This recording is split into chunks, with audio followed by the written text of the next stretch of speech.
നമസ്തേ സദാവത്സലേ മാതൃഭൂമേ. ഈ മണ്ണിന്റെ അമ്മയാണ് എന്റെ അമ്മയ്ക്ക് സദാ നമസ്കാരം. ഈ മണ്ണിന് വേണ്ടി ഞാൻ ജീവിക്കുന്നു. ത്വയാ ഹിന്ദു ഭൂമേ സുഖം വർദ്ധിതോഹം. അല്ലയോ ഹിന്ദു ഭൂമേ, നീ ഞങ്ങളെ സുഖമായി വളർത്തി. നമ്മളെ പോലെ സുഖമുള്ള ഒരു ജനത എവിടെയുണ്ട് ആകാശത്തിന് കീഴിൽ? എന്റെ അമ്മ പെങ്ങന്മാർക്ക് ആണിനൊപ്പം പെണ്ണിനൊപ്പം ഇങ്ങനെ ഒന്നിച്ചിരിക്കാം, എല്ലാവർക്കും ഒരു കുഴപ്പമില്ല. ഞാനൊരു ഇസ്ലാമിക പ്രബോധകനായിട്ടാണ് ഇവിടെ വന്നതെങ്കിൽ എന്റെ അമ്മ പെങ്ങന്മാർ എനിക്ക് കാണാൻ പറ്റുമോ? ഇവിടെ ഒരു മറ കെട്ടിയിട്ടുണ്ടാവും. നിങ്ങൾക്ക് എന്നെയും കാണാൻ പറ്റില്ല, എനിക്ക് നിങ്ങളെയും കാണാൻ പറ്റില്ല. നിങ്ങൾ ഹിന്ദുവിൽ നാളെ സ്വാതന്ത്ര്യം പോരാ എന്ന് പറഞ്ഞ് മതം മാറിയാൽ നിങ്ങൾക്ക് നിങ്ങളുടെ കണ്ണ് മാത്രമേ പുറത്തു കാണിക്കാൻ കഴിയുള്ളൂ. കാരണം നിങ്ങൾ മതത്തിന്റെ തടവറയിലായി പോകും. സ്വർഗമില്ല എന്ന് പറയുവാൻ ഒരു ഇസ്ലാമിന് സ്വാതന്ത്ര്യമില്ല. നരകമില്ല എന്ന് പറയുന്ന ക്രിസ്ത്യാനിക്ക് മരിച്ചാൽ പോലും രക്ഷയില്ല. അവനെ കുഴിച്ചിടുന്ന കുഴിയുടെ പേര് തെമ്മാടി കുഴി എന്നാണ്. അമ്പലത്തിൽ പോകുന്നവരും ഹിന്ദുവാണ്, പോകാത്തവരും ഹിന്ദുവാണ്. ഇന്നലകളിൽ നമ്മുടെ നാട്ടിലെ കമ്മ്യൂണിസ്റ്റുകാരെ വിളിച്ചു കൊടുത്തൊരു മുദ്രാവാക്യം ഉണ്ടായിരുന്നു, അമ്പലം എന്ന് ചുമരല്ലേ, വിഗ്രഹം എന്നത് കല്ലല്ലേ. ഇന്നവർ അമ്പല കമ്മിറ്റിയുടെ പ്രസിഡന്റാകാൻ ഓടി നടക്കുന്നുണ്ടല്ലോ.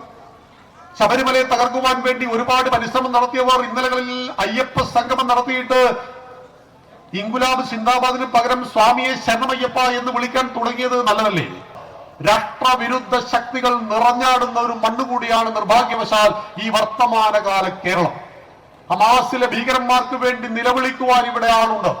ഹമാസിനെ ഭീകരന്മാരെന്ന് വിളിച്ചുപോയ ശ്രീ ശശി തരൂരിനെ അട്ടിപ്പുറത്താക്കുവാൻ ആളുണ്ട്. പക്ഷെ പെഹൽഗാമിൽ 26 ഭാരതീയരെ വെടിവെച്ച് കൊന്ന് തെറ്റാണെന്ന് പറയുവാൻ ആളുകളില്ലാത്ത നാടാണിത്.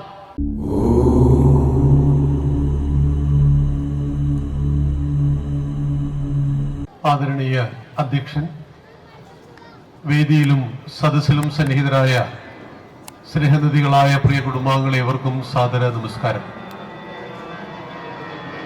4 പതിറ്റാണ്ട് മുമ്പ് സംഭൂജനായ ചിന്മയാനന്ദ സ്വാമികൾ ഒരു പബ്ലിക് വേദിയിൽ വെച്ച് സദസ്സിനോട് പറയുകയുണ്ടായി, ഹിന്ദുക്കളോട് പറയുകയുണ്ടായി, ഹിന്ദു വോട്ട് ബാങ്ക് ഉണ്ടാവണം. വാർഡ് മെമ്പർ മുതൽ പ്രധാനമന്ത്രി വരെ ആരായിരിക്കണമെന്ന് ഹിന്ദുക്കൾ തീരുമാനിക്കണം. അദ്ദേഹം വളരെ ഉജ്ജ്വലമായിട്ട് ഈ ആശയം പറഞ്ഞു. അതിനുശേഷം പത്രക്കാർ താഴേക്ക് ഇറങ്ങിയപ്പോൾ അദ്ദേഹത്തെ വളഞ്ഞു. ലോകാ സമസ്ത സുഖിനോ ഭവന്തു എന്നൊക്കെ പറയേണ്ട ഒരു സന്യാസി ഹിന്ദു വോട്ട് ബാങ്ക് എന്നൊക്കെ പറയുന്നത് വർഗീയതയല്ലേ? ഇത് RSSന്റെ പരിപാടിയല്ലേ? നിങ്ങൾ BJP-കാരനാണോ? ഇങ്ങനെ ധാരാളം ചോദ്യങ്ങൾ സ്വാമിജിയോടുണ്ടായി. സ്വാമിജി സ്വതസിദ്ധമായ ശൈലിയിൽ ഒന്ന് ചിരിച്ചു. എന്നിട്ട് ആ പത്രക്കാരനോട് പറഞ്ഞു, എന്റെ പൊന്നു മോനെ, ഈ ലോകാ സമസ്ത സുഖിനോ ഭവന്തു എന്നൊക്കെ പറയാൻ ഇവിടെ കുറച്ച് ആളുകൾ ബാക്കിയാവണ്ടേ? അതുകൊണ്ടാണ് ഹിന്ദുക്കൾക്ക് വോട്ട് ബാങ്ക് ഉണ്ടാകണം എന്ന് ഞാൻ പറഞ്ഞത്. നമ്മൾ ഹിന്ദുക്കൾക്ക് മാത്രമേ വസുദൈവ കുടുംബകം എന്ന കാഴ്ചപ്പാടുള്ളൂ. നമ്മൾ ഹിന്ദുക്കൾക്ക് മാത്രമേ സർവേ ഭവന്തു സുഖിന സർവേ സന്തു നിരാമയ സർവേ ഭദ്രാണി പശ്യന്തു മാ കശ്ചിത് ദുഃഖ ഭാഗ് ഭവേത് എന്ന് പ്രാർത്ഥിക്കുന്ന ലോകത്തിലെ ഏക ജനത നമ്മൾ ഹിന്ദുക്കളാണ്. മനുഷ്യനെ കാഫിറുകളെന്നും അടിമകളെന്നും പാപികളെന്നും വേർതിരിക്കാതെ കൃണന്തോ വിശ്വമാര്യം അമൃതസ്യ പുത്ര എന്ന് പറഞ്ഞ ഈ വിശ്വത്വ മുഴുവൻ അമൃതത്വത്തിന്റെ അരുമക്കിടാങ്ങളായ നിങ്ങൾ ശ്രേഷ്ഠമാക്കി തീർക്കൂ എന്ന് പറഞ്ഞതാണ് നമ്മുടെ സനാതനധർമ്മം, നമ്മുടെ ഹിന്ദു സംസ്കാരം. ആ സംസ്കാരത്തിന്റെ ഉജ്ജ്വലമായ ഒരു കൂട്ടായ്മയാണ് ഈ ഒരു പഞ്ചായത്ത് ഏകതാ സമ്മേളനത്തിലൂടെ രാഷ്ട്രീയ സ്വയം സേവക സംഘം, നമ്മുടെ സംഘത്തിന്റെ 100ാം വാർഷികം കഴിഞ്ഞു. 2025 സംഘത്തിന് 100 വയസ്സ് പൂർത്തിയായി. 101ാമത്തെ വയസ്സിലേക്ക് സംഘം പ്രവേശിച്ചു കൊണ്ടിരിക്കുന്ന ഈ വർത്തമാന കാലഘട്ടത്തിലാണ് കേരളത്തിലെ എല്ലാ പഞ്ചായത്തുകളിലും ഇങ്ങനെ ഹിന്ദു ഏകതാ സമ്മേളനങ്ങൾ നടന്നുകൊണ്ടിരിക്കുന്നത്. ഞാനിവിടെ വന്നപ്പോ നമ്മുടെ അമ്മമാരുടെ മെഗാ തിരുവാതിരയായിരുന്നു. എല്ലാവരും യൂണിഫോം ധരിച്ച് മനോഹരമായിട്ട് തിരുവാതിര നിറഞ്ഞാടി. പിന്നീട് കൈകൊട്ടി കളിയുണ്ടായിരുന്നു, ഭജൻസ് ഉണ്ടായിരുന്നു, ദേശഭക്തി ഗാനങ്ങൾ ഉണ്ടായിരുന്നു. എന്റെ പ്രിയപ്പെട്ട അമ്മമാർക്ക് എന്തുകൊണ്ടാണ് ഇങ്ങനെ പബ്ലിക് വേദിയിൽ ഒന്നിച്ചിരുന്നുകൊണ്ട് നിങ്ങൾക്ക് കൈകൊട്ടി കളിക്കുവാനും തിരുവാതിര കളിക്കുവാനും കഴിയുന്നത്? കാരണം ഒറ്റന്നേ ഉള്ളൂ, നിങ്ങൾ ഹിന്ദു സ്ത്രീകളായി എന്നൊരൊറ്റ കാരണം കൊണ്ട്. നിങ്ങൾക്ക് രാഷ്ട്രപതിയാകാം, നിങ്ങൾക്ക് പ്രധാനമന്ത്രിയാകാം, നിങ്ങൾക്ക് രാജ്യരക്ഷാ വകുപ്പ് മന്ത്രിയാകാം, നിങ്ങൾക്ക് MLA ആകാം, MP ആകാം, മന്ത്രിയാകാം, എന്തുമാകാം.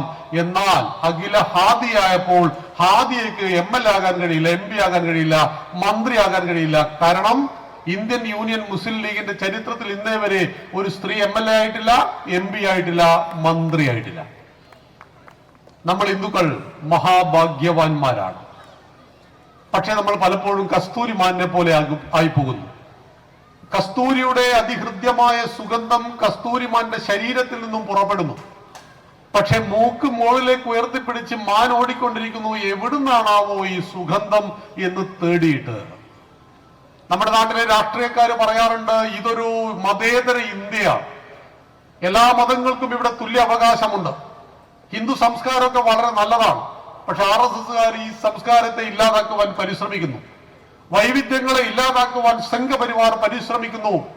അതുകൊണ്ട് ഇതൊരു മതേതര രാജ്യമാണ് എന്നവർ ഉറക്കെ പറയുമ്പോൾ 1950 ജനുവരി 26 ഇന്ത്യക്ക് ഒരു ഭരണഘടന ഉണ്ടായത്.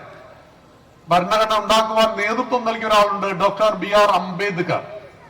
അദ്ദേഹം ഇന്ത്യൻ ഭരണഘടനയിൽ മതേതരത്വം എന്ന വാക്ക് പറഞ്ഞിട്ടില്ല. 1975 42ാം ഭരണഘടനാ ഭേദഗതി പ്രകാരം ഇന്ദിരാഗാന്ധിയാണ് ഇന്ത്യൻ ഭരണഘടനയിൽ മതേതരത്വം എന്ന വാക്ക് കൂട്ടിച്ചേർത്തത്. എന്നാൽ ഹിന്ദുവിനൊരു മതേതരത്വമുണ്ട്. ആകാശാത് പതിതം തോയം യഥാഗച്ഛതി സാഗരം സർവദേവ നമസ്കാരം കേശവം പ്രതിഗച്ഛതി. ഇതാണ് നമ്മുടെ മതേതരത്വം. ആകാശാത് പതിതം തോയം യഥാഗച്ഛതി സാഗരം. വിണ്ണിൽ നിന്ന് മണ്ണിലേക്ക് പതിക്കുന്ന കോടാനുകോടി മഴത്തുള്ളികൾ എങ്ങനെ അരുവിയിലൂടെ നദിയിലൂടെ ഒഴുകി ഏകമാകുന്ന സാഗരത്തിൽ എത്തിച്ചേരുന്നുവോ സർവദേവ നമസ്കാരം. നിങ്ങൾ ഏത് ദൈവത്തെ വേണമെങ്കിലും തിരഞ്ഞെടുത്തോളൂ, നമസ്കരിച്ചോളൂ. കേശവം പ്രതിഗച്ഛതി. ഒടുവിൽ ഏകമാകുന്ന ഈശ്വരനിൽ വന്നു പതിക്കുമെന്ന് പറഞ്ഞതുകൊണ്ടാണ് നമുക്ക് ഒരുപാട് ദൈവങ്ങളുണ്ട്. കാളിയുണ്ട്, ഭദ്രകാളിയുണ്ട്, ചാത്തനുണ്ട്, കുട്ടിച്ചാത്തനുണ്ട്. ഞങ്ങളുടെ എല്ലാ നാട്ടിൽ കരിങ്കുട്ടിച്ചാത്തനുമുണ്ട്. ഗുരുവായൂരപ്പനുണ്ട്, ശബരിമലയ്യപ്പനുണ്ട്, ശ്രീധർമ്മശാസ്താവുണ്ട്, കാടാമ്പുഴ ഭഗവതിയുണ്ട്. വൈവിധ്യങ്ങളിൽ ഏകതയെ കണ്ടവരാണ് നമ്മൾ ഹിന്ദുക്കൾ. ഹിന്ദു എന്നാൽ ഒരു കാടാണ്, മതങ്ങൾ തോട്ടങ്ങളാണ്.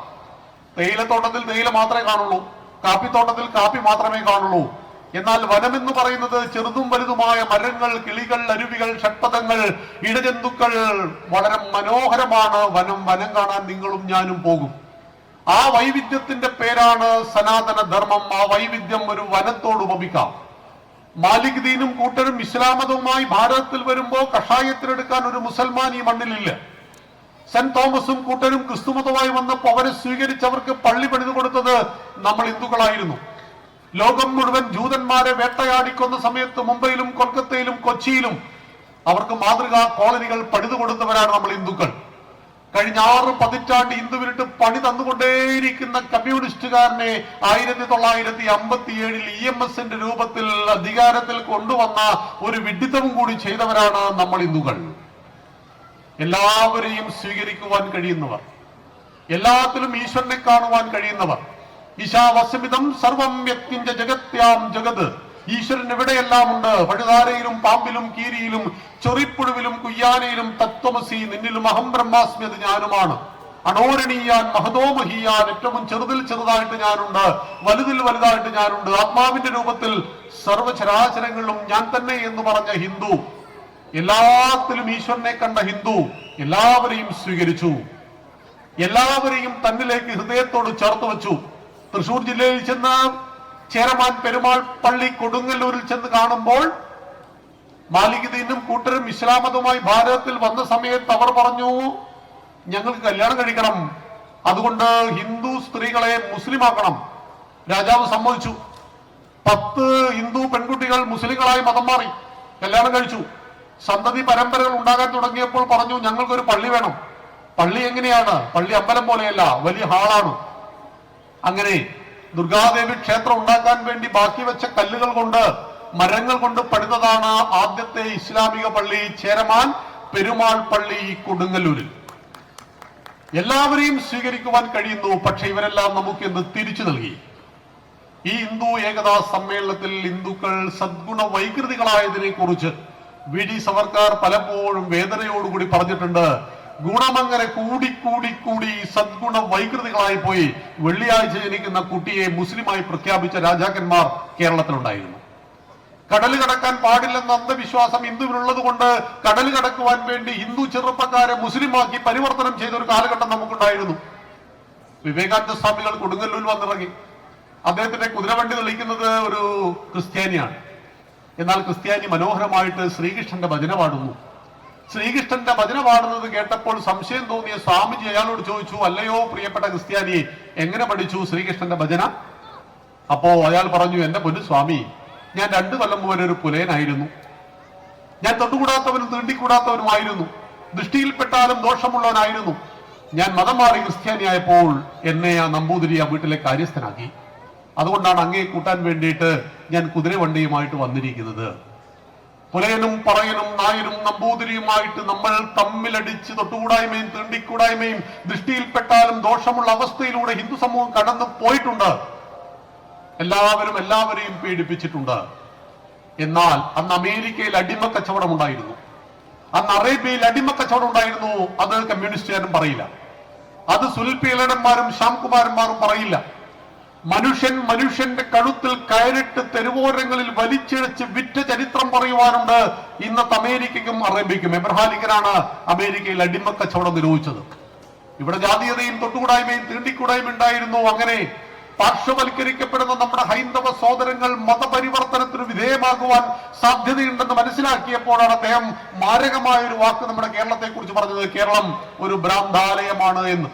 തൊട്ടുകൂടാത്തവൻ മതം മാറി മുസ്ലിമോ ക്രിസ്ത്യാനിയോ ആയാൽ അവന് സ്വീകരിക്കുവാൻ കഴിയുന്ന ഒരു അന്തരീക്ഷം ഇവിടെ ഉള്ളതുകൊണ്ട് സാമൂഹ്യ പരിവർത്തനത്തിന്റെ വലിയ ഒരു മുന്നേറ്റം പിന്നീടുണ്ടായി. ആ ആചാര്യന്മാരുടെ ഫോട്ടോയാണ് എന്റെ പുറകിൽ കാണുന്നത്.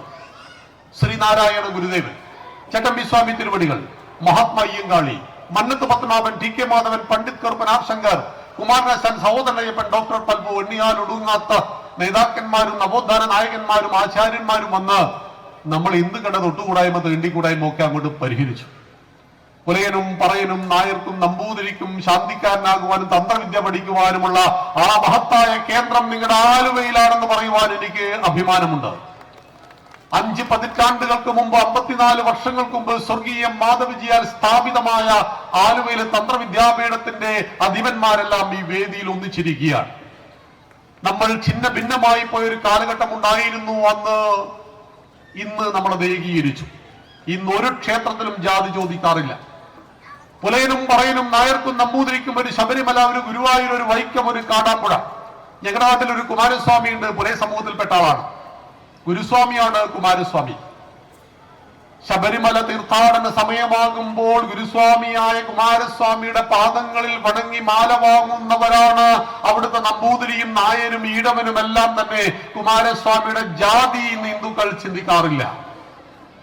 അന്ത്യജനഗ്രജനിവിടെ വർഗം വർണ്ണം മരുതിവിടെ, സകലരും അമ്മയ്ക്കോമന മക്കൾ, ബന്ധുക്കൾ നാം ഒന്നാണ്.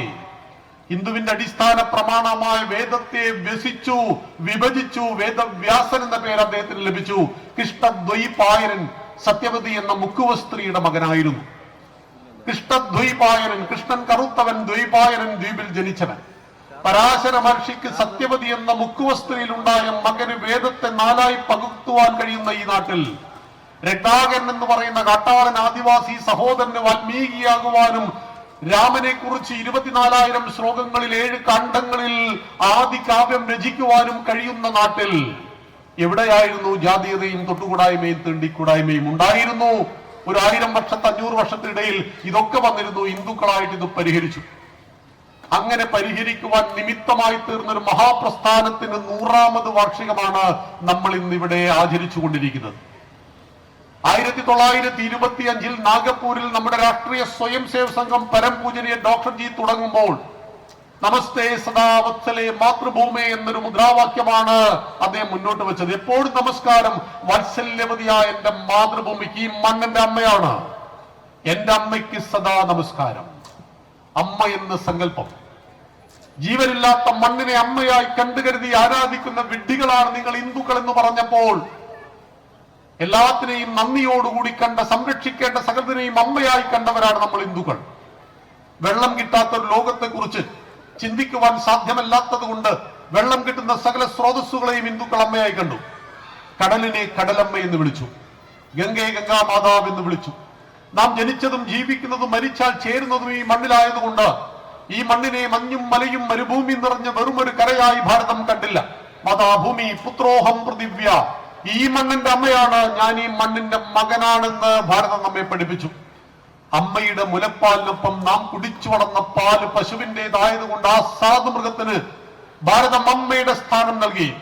ഗോക്കളെ പരിപാലിക്കുവാൻ വേണ്ടി മഹാവിഷ്ണു 9ാമത്തെ അവതാരം പൂണ്ട ഗോപാലന്റെ നാട്ടിൽ കാർഷികതയുടെ പര്യായമായ ഗോമാതാവിനെ പാലും മോരും തൈരും നെയ്യും വെണ്ണയുമായിട്ട് എന്നെ ദിവസവും നിങ്ങളെയും എന്നെയും ദിവസവും മൂട്ടുന്ന ആ സാധുമൃഗത്തെ നന്ദി സൂചകമായിട്ട് അമ്മയായി കണ്ടപ്പോൾ ആ അമ്മയെ അറത്ത് കറി വെച്ച് ബീഫ് വെച്ച് നടത്തുന്ന നാടായിട്ട് നമ്മുടെ കേരളം മാറിയിട്ടുണ്ട്. ഇന്നലകളിൽ നഷ്ടപ്പെട്ടു പോയ ഹിന്ദുവിന്റെ ധാർമ്മിക അവബോധത്തെ തിരിച്ചു പിടിക്കുവാനുള്ളത് കൂടിയാണ് ഈ ഏകതാ സമ്മേളനം.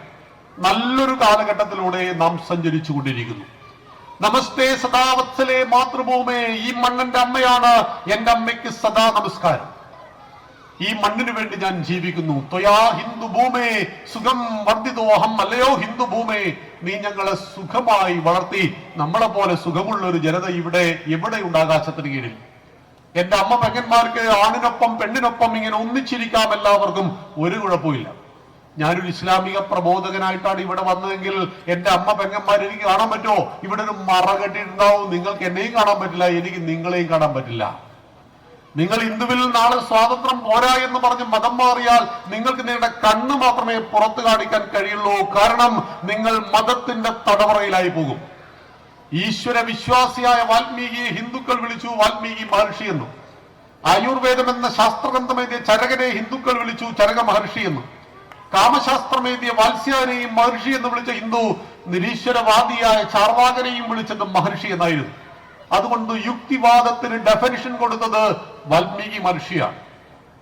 യുക്തിയുക്തം ഉപാദേയം വചനം ബാലകാദപി അന്യതൃണമിവ ത്യാജ്യം അപ്യുക്തം പത്മജന്മന. യുക്തിയുക്തമായത് പിഞ്ചുകുട്ടി പറഞ്ഞാൽ പോലും സ്വീകരിക്കൂ. യുക്തിരഹിതമായത് സാക്ഷാൽ ബ്രഹ്മാവ് എന്ന് പറഞ്ഞാൽ പോലും പുല്ലുപോലെ വലിച്ചെറിയൂ എന്ന് പറഞ്ഞതാണ് നമ്മുടെ യുക്തിബോധത്തിന്റെ അളവുകോലെന്നറിയണം. ഇതം ഗീതാശാസ്ത്രം സമസ്ത വേദാർത്ഥ സാരസംഗ്രഹഭൂതം. സകല വേദങ്ങളുടെയും സാരസംഗ്രഹമാണ് 18 അധ്യായം 700 ശ്ലോകങ്ങളുള്ള ശ്രീമദ് ഭഗവത്ഗീത. ആ ഭഗവത്ഗീതയിൽ 18ാമത്തെ അധ്യായമായ മോക്ഷസന്യാസ യോഗത്തിൽ 63ാമത്തെ ശ്ലോകം ഹിന്ദുക്കളായ നമുക്ക് ഭഗവാൻ ശ്രീകൃഷ്ണൻ നൽകുന്ന സ്വാതന്ത്ര്യത്തിന്റെ പരമമായ ഒരു തലമാണ്. ഇതിതെ ജ്ഞാനമാഖ്യാതം ഗുഹ്യാത് ഗുഹ്യതരം മയ വിമർശതൈതശേഷേണ യഥേശ്ചസി തഥാ ഗുരു. അല്ലയോ അർജുന, നീ ഇന്ന് വരെ കേട്ടിട്ടില്ലാത്ത അറിഞ്ഞിട്ടില്ലാത്ത അതീവ ഗുഹ്യങ്ങളായ തത്വശാസ്ത്രങ്ങൾ മുഴുവൻ ഞാൻ നിനക്ക് ഉപദേശിച്ചു തന്നു കഴിഞ്ഞു. കുരുക്ഷേത്ര യുദ്ധഭൂമിയിൽ ഗാന്ധീവം താഴെ വെച്ച് കരഞ്ഞ് നിലവിളിച്ച് എനിക്കൊന്നും വേണ്ട, എന്റെ ബന്ധുജനങ്ങളെ കൊന്നിട്ട് കിട്ടുന്ന ഈ രാജ്യത്തെക്കാളേറെ എനിക്ക് നല്ല സന്യാസമാണെന്ന് പറഞ്ഞുകൊണ്ട് ജീവിത വിഷയത്തിൽ നിന്നും പിന്തിരിഞ്ഞോടുവാൻ പരിശ്രമിച്ചൊരു കമാൻഡർ ഇൻ ചീഫിനോട് ഭഗവാൻ നൽകിയ നിർദ്ദേശങ്ങളുടെ പേരാണ് ശ്രീമദ് ഭഗവത്ഗീത. ഇതെല്ലാം കൊടുത്തതിനു ശേഷം ഭഗവാൻ പറയുന്നു, വിമർശന ബുദ്ധിയോടുകൂടി കാര്യങ്ങളെ പഠിക്കണം അർജുന. എന്നിട്ട് നിനക്ക് ശ്രേയസ്കരമെന്ന് തോന്നുന്നത്, നിനക്ക് ശരിയെന്ന് തോന്നുന്നത് സ്വീകരിക്കുവാൻ സ്വാതന്ത്ര്യമുണ്ട്. ഖുറാനും ബൈബിളും ആവർത്തിച്ച് വായിക്കൂ. വീണ്ടും വീണ്ടും പറയും അവിടെ, ചോദ്യം ചെയ്യാതെ വിശ്വസിക്കുവിൻ എന്ന്. സ്വർഗമില്ല എന്ന് പറയുവാൻ ഒരു ഇസ്ലാമിന് സ്വാതന്ത്ര്യമില്ല. നരകമില്ല എന്ന് പറയുന്ന ക്രിസ്ത്യാനിക്ക് മരിച്ചാൽ പോലും രക്ഷയില്ല. അവനെ കുഴിച്ചിടുന്ന കുഴിയുടെ പേര് തെമ്മാടി കുഴി എന്നാണ്. അമ്പലത്തിൽ പോകുന്നവരും ഹിന്ദുവാണ്, പോകാത്തവരും ഹിന്ദുവാണ്. ഇന്നലകളിൽ നമ്മുടെ നാട്ടിലെ കമ്മ്യൂണിസ്റ്റുകാരെ വിളിച്ചു കൊടുത്തൊരു മുദ്രാവാക്യം ഉണ്ടായിരുന്നു, അമ്പലം എന്ന് ചുമരല്ലേ വിഗ്രഹം എന്നത് കല്ലല്ലേ. ഇന്നവർ അമ്പല കമ്മിറ്റിയുടെ പ്രസിഡന്റാകാൻ ഓടി നടക്കുന്നുണ്ടല്ലോ. ശബരിമലയെ തകർക്കുവാൻ വേണ്ടി ഒരുപാട് പരിശ്രമം നടത്തിയവർ ഇന്നലകളിൽ അയ്യപ്പ സംഗമം നടത്തിയിട്ട് ഇൻകുലാബ് സിന്ദാബാദിന് പകരം സ്വാമിയെ ശരണമയ്യപ്പ എന്ന് വിളിക്കാൻ തുടങ്ങിയത് നല്ലതല്ലേ?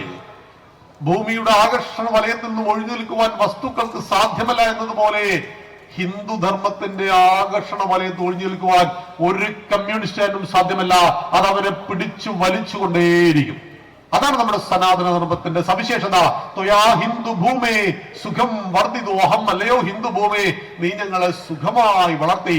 മഹാമംഗലേ പുണ്യഭൂമേ തുതർത്തേ, മഹാമംഗലയായ പുണ്യഭൂമിയായ ഭാരതമാതാവേ തുതർത്തേ നിനക്കായി. പദത്വേഷകായോ നമസ്തേ നമസ്തേ, എന്റെ ഈ ശരീരം പതിച്ചുകൊള്ളട്ടെ. നേരത്തെ പാടിയപ്പോൾ പൂവിട്ടു വാട്ടി അനുകൂലികൾ ആദരിക്കാം, ശൂലത്തിലേറ്റ് എതിരാളികൾ നിഗ്രഹിക്കാം. ഒന്നിച്ചു പോന്നവരിടക്കു മടങ്ങിയേക്കാം, നന്നെന്ന് വാഴ്ത്തിയവർ നാളെ മറിച്ചു ചൊല്ലാം. ഇതെല്ലാം അറിഞ്ഞിട്ട് തന്നെയാണ് രാഷ്ട്രീയ സ്വയംസേവക സംഘത്തിന്റെ ഘടകമായിട്ട് ഇവിടെ ലക്ഷോപലക്ഷം കോടിക്കണക്കിന് ഭാരതീയർ ആ കർമ്മപദത്തിലേക്ക് വന്നു ചേർന്നത്. ആ കർമ്മപദം വിജയിക്കണമെങ്കിൽ എനിക്ക് 5 ഗുണങ്ങൾ വേണമെന്നാണ് അടുത്ത പ്രാർത്ഥന. പ്രഭോ ശക്തിമൻ അല്ലയോ സർവശക്തനായ പരമേശ്വര, ഈ ഹിന്ദുരാഷ്ട്രത്തിന്റെ അവയവങ്ങളായ ഞങ്ങൾ അങ്ങയോട് സാദരം 5 ഗുണങ്ങളെ കുറിച്ച് പറയുന്നു. ഞങ്ങൾക്ക് വേണം അജയ്യാഞ്ച വിശ്വസ്യ ദേഹീശ ശക്തി. ഹിന്ദുക്കളായ നമുക്ക് ഏകതാ സമ്മേളനത്തിൽ എടുക്കേണ്ട 1ാമത്തെ പ്രതിജ്ഞയാണ് ശക്തി. ശക്തിയാണ് ജീവിതം, ദുർബലതം മരണമാണ്. ഭീരു പലവട്ടം മരിച്ചാലും വീണ്ടും ഭീരുവായി തന്നെ ജനിക്കുന്നു, ധീരൻ ഒരിക്കലേ മരിക്കുന്നുള്ളൂ. പണ്ടൊരാൾ ദേവിയെ തപസ് ചെയ്തു, ദേവി പ്രത്യക്ഷപ്പെട്ടു. ദേവി ചോദിച്ചു, ഞാൻ നിനക്ക് വരമൊക്കെ തരാം, പക്ഷെ ഒരു മൃഗത്തെ ബലിയായിട്ട് വേണം. ഇയാൾ ചോദിക്കുകയാണ്, അശ്വം കുതിരയെ തരട്ടെ, നൈവ വേണ്ട, ഗജം ആനയെ തരട്ടെ വേണ്ട, വ്യാക്രം പരാക്രമശാലിയായ സിംഹത്തെ തരട്ടെ, നൈവച നൈവച വേണ്ടേ വേണ്ട, പിന്നെ എന്ത് വേണം ദൈവമേ? അജാപുത്രോ ഒരാട്ടിൻകുട്ടിയെ ബലിയായിട്ട് നൽകൂ. ദേവോ ദുർബലഘാതക. ദുർബലന്മാരെ ദേവന്മാര് പോലും വച്ചേക്കില്ല. പ്രഭോ ശക്തിമൻ അല്ലയോ സർവശക്തനായ പരമേശ്വര, ജടയിൽ ഗംഗയെ ചൂടിയ, തൃക്കണ്ണിൽ അഗ്നിയെ ആവാഹിച്ച, കഴുത്തിൽ പാമ്പിനെ ധരിച്ച, കൈകളിൽ ത്രിശൂലത്തെ ധരിച്ച ശക്തിയുടെ പ്രതീകമായ പരമേശ്വര, ഈ ഹിന്ദുരാഷ്ട്രത്തിന്റെ അവയവങ്ങളായ ഞങ്ങൾ സാദരം അങ്ങയോട് അഭ്യർത്ഥിക്കുന്നു, ഞങ്ങൾക്ക് ശക്തി തരൂ. ഏത് ശക്തി? അജയ്യാഞ്ച വിശ്വസ്യ ദേഹീശ ശക്തി. ഹിന്ദു കുടുംബങ്ങൾക്ക്, ഹിന്ദു സമാജത്തിന്, ഈ രാഷ്ട്രത്തിന് ആവശ്യമായ ശക്തിയുടെ പേരാണ് അജയ്യാഞ്ച വിശ്വസ്യ ദേഹീശ ശക്തി. ആർക്കും തോൽപ്പിക്കുവാൻ കഴിയാത്തത്രയും കരുത്ത്. കലിമ ചൊല്ലാൻ അറിയാത്ത 26 ആളുകളുടെ തലമണ്ടയിലൂടെ വെടിയുണ്ട കടത്തിവിട്ടു ഭീകരന്മാർ. നമ്മുടെ കൊച്ചി നിവാസിയായ രാമചന്ദ്രേട്ടൻ അടക്കമുള്ള ആളുകളുടെ തലച്ചോറിലൂടെ കടന്നുപോയി വെടിയുണ്ട. കലിമ ചൊല്ലാൻ അറിയില്ല എന്നൊരൊറ്റ കാരണം കൊണ്ട് ഭാര്യയുടെ കണ്ണുള്ളിൽ വെച്ച് ആ ചെറുപ്പക്കാരൻ തമിഴ്നാട്ടുകാരനെ പിടഞ്ഞു മരിക്കേണ്ടി വന്നു. മകളുടെയും പേരക്കുട്ടികളുടെയും കൺമുന്നിൽ വെച്ച് കാശ്മീരിലെ പെഹൽഗാമിൽ വെച്ച് നമ്മുടെ പ്രിയപ്പെട്ട BMSന്റെ പ്രവർത്തനം കൂടിയായ കൊച്ചിക്കാരനായ രാമചന്ദ്രനും പിടഞ്ഞു മരിക്കേണ്ടി വന്നു. അവർ ചെയ്തു പോയ തെറ്റ് കാശ്മീരിൽ ടൂറിന് പോയി എന്നുള്ളതാണ്. കാശ്മീരിൽ ടൂർ പോകാൻ പാടില്ല എന്ന് ഭീകരന്മാരുടെ ഫത്വയുണ്ട്.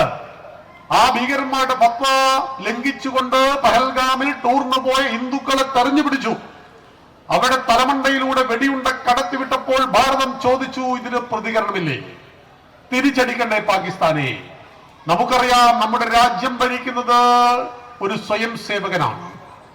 മുന്നിൽ നിന്നും പിന്നിൽ നിന്നും ഒരു കൈ സഹായം ആവശ്യമില്ലാത്ത, ആകാശത്തിന് കീഴിൽ ഏത് മണ്ണും സ്വതന്ത്രമായി കിടന്ന നരേന്ദ്ര ദാമോദർ ദാസ് മോദിയുടെ ഭാരതത്തിൽ പ്രതികാരവും പ്രതികരണവും ഉണ്ടാവുമെന്ന് നമുക്കറിയാം.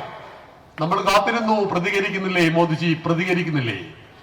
15ാമത്തെ വയസ്സിൽ RSSന്റെ ശാഖയിൽ പോയിട്ട് പഠിച്ചിട്ടുണ്ട്. അജയ്യാഞ്ച വിശ്വസ്യ ദേഹീശ ശക്തി. ആർക്കും തോൽപ്പിക്കുവാൻ കഴിയാത്ത അത്രയും കരുത്തുള്ള ശക്തി എനിക്ക് നൽകുമെന്ന് സർവശക്തനായ പരമേശ്വരനോട് 15ാമത്തെ വയസ്സ് മുതൽ പ്രാർത്ഥിച്ചു തുടങ്ങിയ സ്വയം സേവകൻ 20ാമത്തെ വയസ്സിൽ RSSന്റെ പ്രചാരകനായ, 52ാമത്തെ വയസ്സിൽ ഗുജറാത്തിന്റെ മുഖ്യമന്ത്രിയായ, 2014 ഭാരതത്തിന്റെ പ്രധാനമന്ത്രിയായ ആ സ്വയം സേവകന്റെ വാക്കുകളിലും പ്രവർത്തികളിലും തീരുമാനങ്ങളിലും വിശ്വാസമുള്ള 143 കോടി ജനത കാത്തിരുന്നു. 26 നിരപരാധികളുടെ മരണത്തിന് പ്രതികാരം കൊടുക്കുവാൻ കഴിയുന്ന ശേഷിയുള്ള ഭാരതം എന്തുകൊണ്ട് പ്രതികരിക്കുന്നില്ലെന്ന് പറഞ്ഞ് നമ്മളങ്ങനെ ചിന്തിക്കാൻ തുടങ്ങിയപ്പോൾ 15ാം നാൾ പഹൽഗാമിലെ ഭീകരാക്രമണം കഴിഞ്ഞ് 15ാമത്തെ നാൾ ഭീകരന്മാരുടെ 9 കേന്ദ്രങ്ങളിലേക്ക് ഭാരതത്തിന്റെ ബോംബ് വർഷമുണ്ടായി. 800-ൽ പരം ഭീകരന്മാർ യമലോകത്തേക്ക് അയക്കപ്പെട്ടു, ഹൂറിമാരുടെ അടുത്തേക്ക് അയക്കപ്പെട്ടു. 26 ഭാരതീയരുടെ ജീവന് പകരം 100 കണക്കിന് ഭീകരന്മാരുടെ തലമണ്ടയിലേക്ക് ബോംബ് വർഷം നടത്തി. ഭാരതം പറഞ്ഞു, അജയ്യാഞ്ച വിശ്വസ്യ ദേഹീശ ശക്തി. എനിക്ക് കരുത്തു നൽകൂ ഭഗവാനെ, ആർക്കും തോൽപ്പിക്കുവാൻ കഴിയാത്ത അത്രയും കരുത്തുള്ള ശക്തി. അപ്പോഴാണ് ചൈന കൊടുത്ത പാകിസ്ഥാന്റെ ചില ഡ്യൂപ്ലിക്കേറ്റ് സാധനങ്ങൾ ഇങ്ങോട്ട് വന്നത്. ഡ്രോണുകളിൽ കെട്ടിത്തൂക്കി ചില ബോംബുകളൊക്കെ വന്നപ്പോ 11 ബ്രഹ്മോസ് മിസൈൽ ഭാരതം അങ്ങോട്ട് അയച്ചു. കൃത്യത എന്നതാണ് ബ്രഹ്മോസ് മിസൈലിന്റെ പ്രത്യേകത. 34 കോടി രൂപയാണ് ഒരു ബ്രഹ്മോസ് മിസൈലിന്റെ വില. എന്ന് വെച്ചാൽ ഒരു 1000 കോടി രൂപയ്ക്കടുത്ത് നമ്മൾ ചുമ്മാ പൊടിച്ചു കളഞ്ഞ ഓപ്പറേഷൻ സിന്ദൂർ 88 മണിക്കൂർ കൊണ്ട് പാകിസ്ഥാനെ വരച്ച വരയിൽ നിർത്തുവാൻ നമുക്ക് കഴിഞ്ഞുവെങ്കിൽ 100 കൊല്ലം മുമ്പ് RSS പദ്ധതിയിട്ട അജയ്യാഞ്ച വിശ്വസ ദേഹീശ ശക്തിയാണ് അതിന്റെ കാരണമെന്ന് നമ്മൾ അറിയണം. ആർക്കും തോൽപ്പിക്കുവാൻ കഴിയാത്ത കരുത്ത് ഇന്ന് ഭാരതത്തെ ലോകം അസൂയയോടുകൂടി നോക്കുന്നു. ട്രംപ് പറഞ്ഞിരിക്കുന്നു തീരുവ ഇതാ കുറച്ചുകൊണ്ടിരിക്കുന്നു, എത്ര തീരുവ വേണം നിങ്ങൾ പറഞ്ഞോളൂ. റഷ്യയുടെ പ്രസിഡന്റ് ഇവിടെ വന്നിട്ട് ഭഗവത്ഗീത സമ്മാനമായിട്ട് വാങ്ങി തിരിച്ചു പോകുന്നു.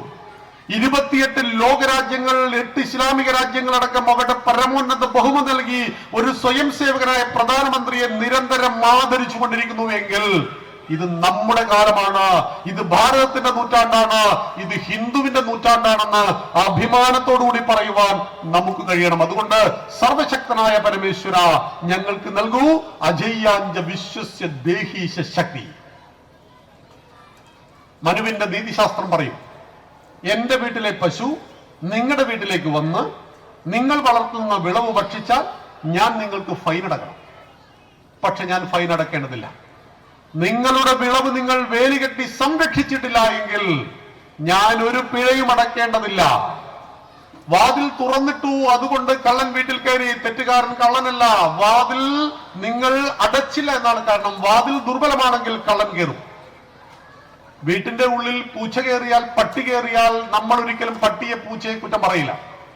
ചിലപ്പോൾ ഭാര്യയെ ഭർത്താവും ഭാര്യയെ കുറ്റം പറയും, നീ വാതിലടക്കാത്തതുകൊണ്ടാണ് പൂച്ച ഉള്ളിലേക്ക് കയറിയതെന്ന് പറയും.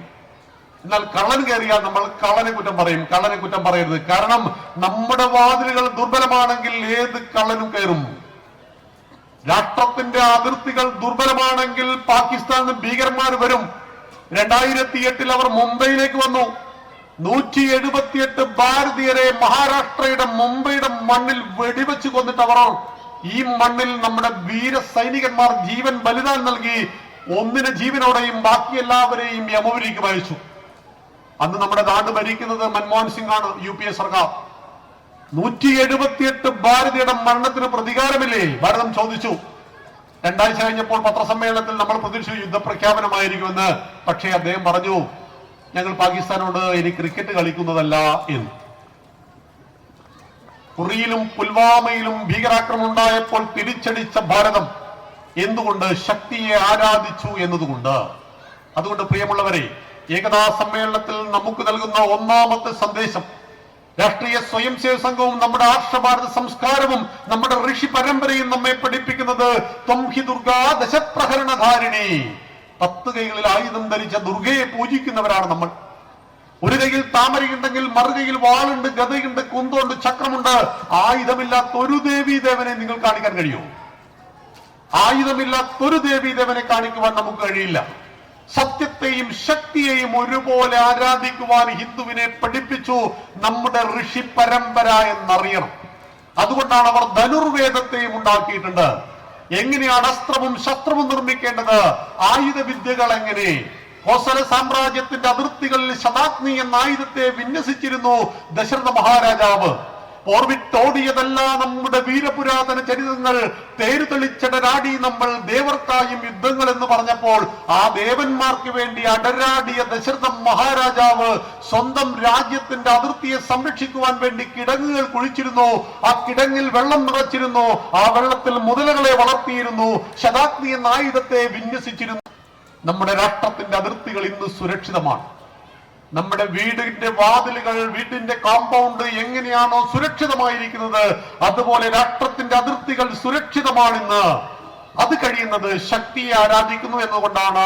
സ്വയം സേവകൻ രണ്ടാമത് സർവശക്തനായ പരമേശ്വരനോട് പ്രാർത്ഥിക്കുന്നു, സുശീലം ജഗദ്ധ്യേന നമ്രം ഭവേ. ഈ ലോകം എന്റെ മുന്നിൽ തല കുമ്പിട്ട് നിൽക്കണം, എന്റെ മസിൽ പവർ കണ്ടിട്ടല്ല, എന്റെ കയ്യിൽ ആയുധം കണ്ടിട്ടല്ല, എന്നെ ഭയന്നിട്ടല്ല. എന്റെ സുശീലം, എന്റെ നല്ല ശീലം, എന്റെ സ്നേഹം. വാക്കിനെ വാണി എന്നും വാണിയെ സരസ്വതി എന്നും വിളിക്കാറുണ്ട് നമ്മൾ. സ്വയം സേവകന്റെ വായിൽ നിന്ന് വീഴുന്ന വാക്കിലൂടെയാണ് ലോകത്തിന്റെ നിലനിൽപ്പ് എന്ന് പറയപ്പെടുന്നു. അതുകൊണ്ടാണ് കഴിഞ്ഞ 12 വർഷമായിട്ട് ഈ രാഷ്ട്രത്തെ മുന്നോട്ട് നയിക്കുന്ന സ്വയം സേവകന്റെ വായിൽ നിന്ന് രാഷ്ട്രവിരുദ്ധമായ, ധർമ്മവിരുദ്ധമായ ഒരു വാക്ക് ഇന്ന് വരെ ഊർന്നു വീണിട്ടില്ലെന്നറിയണം.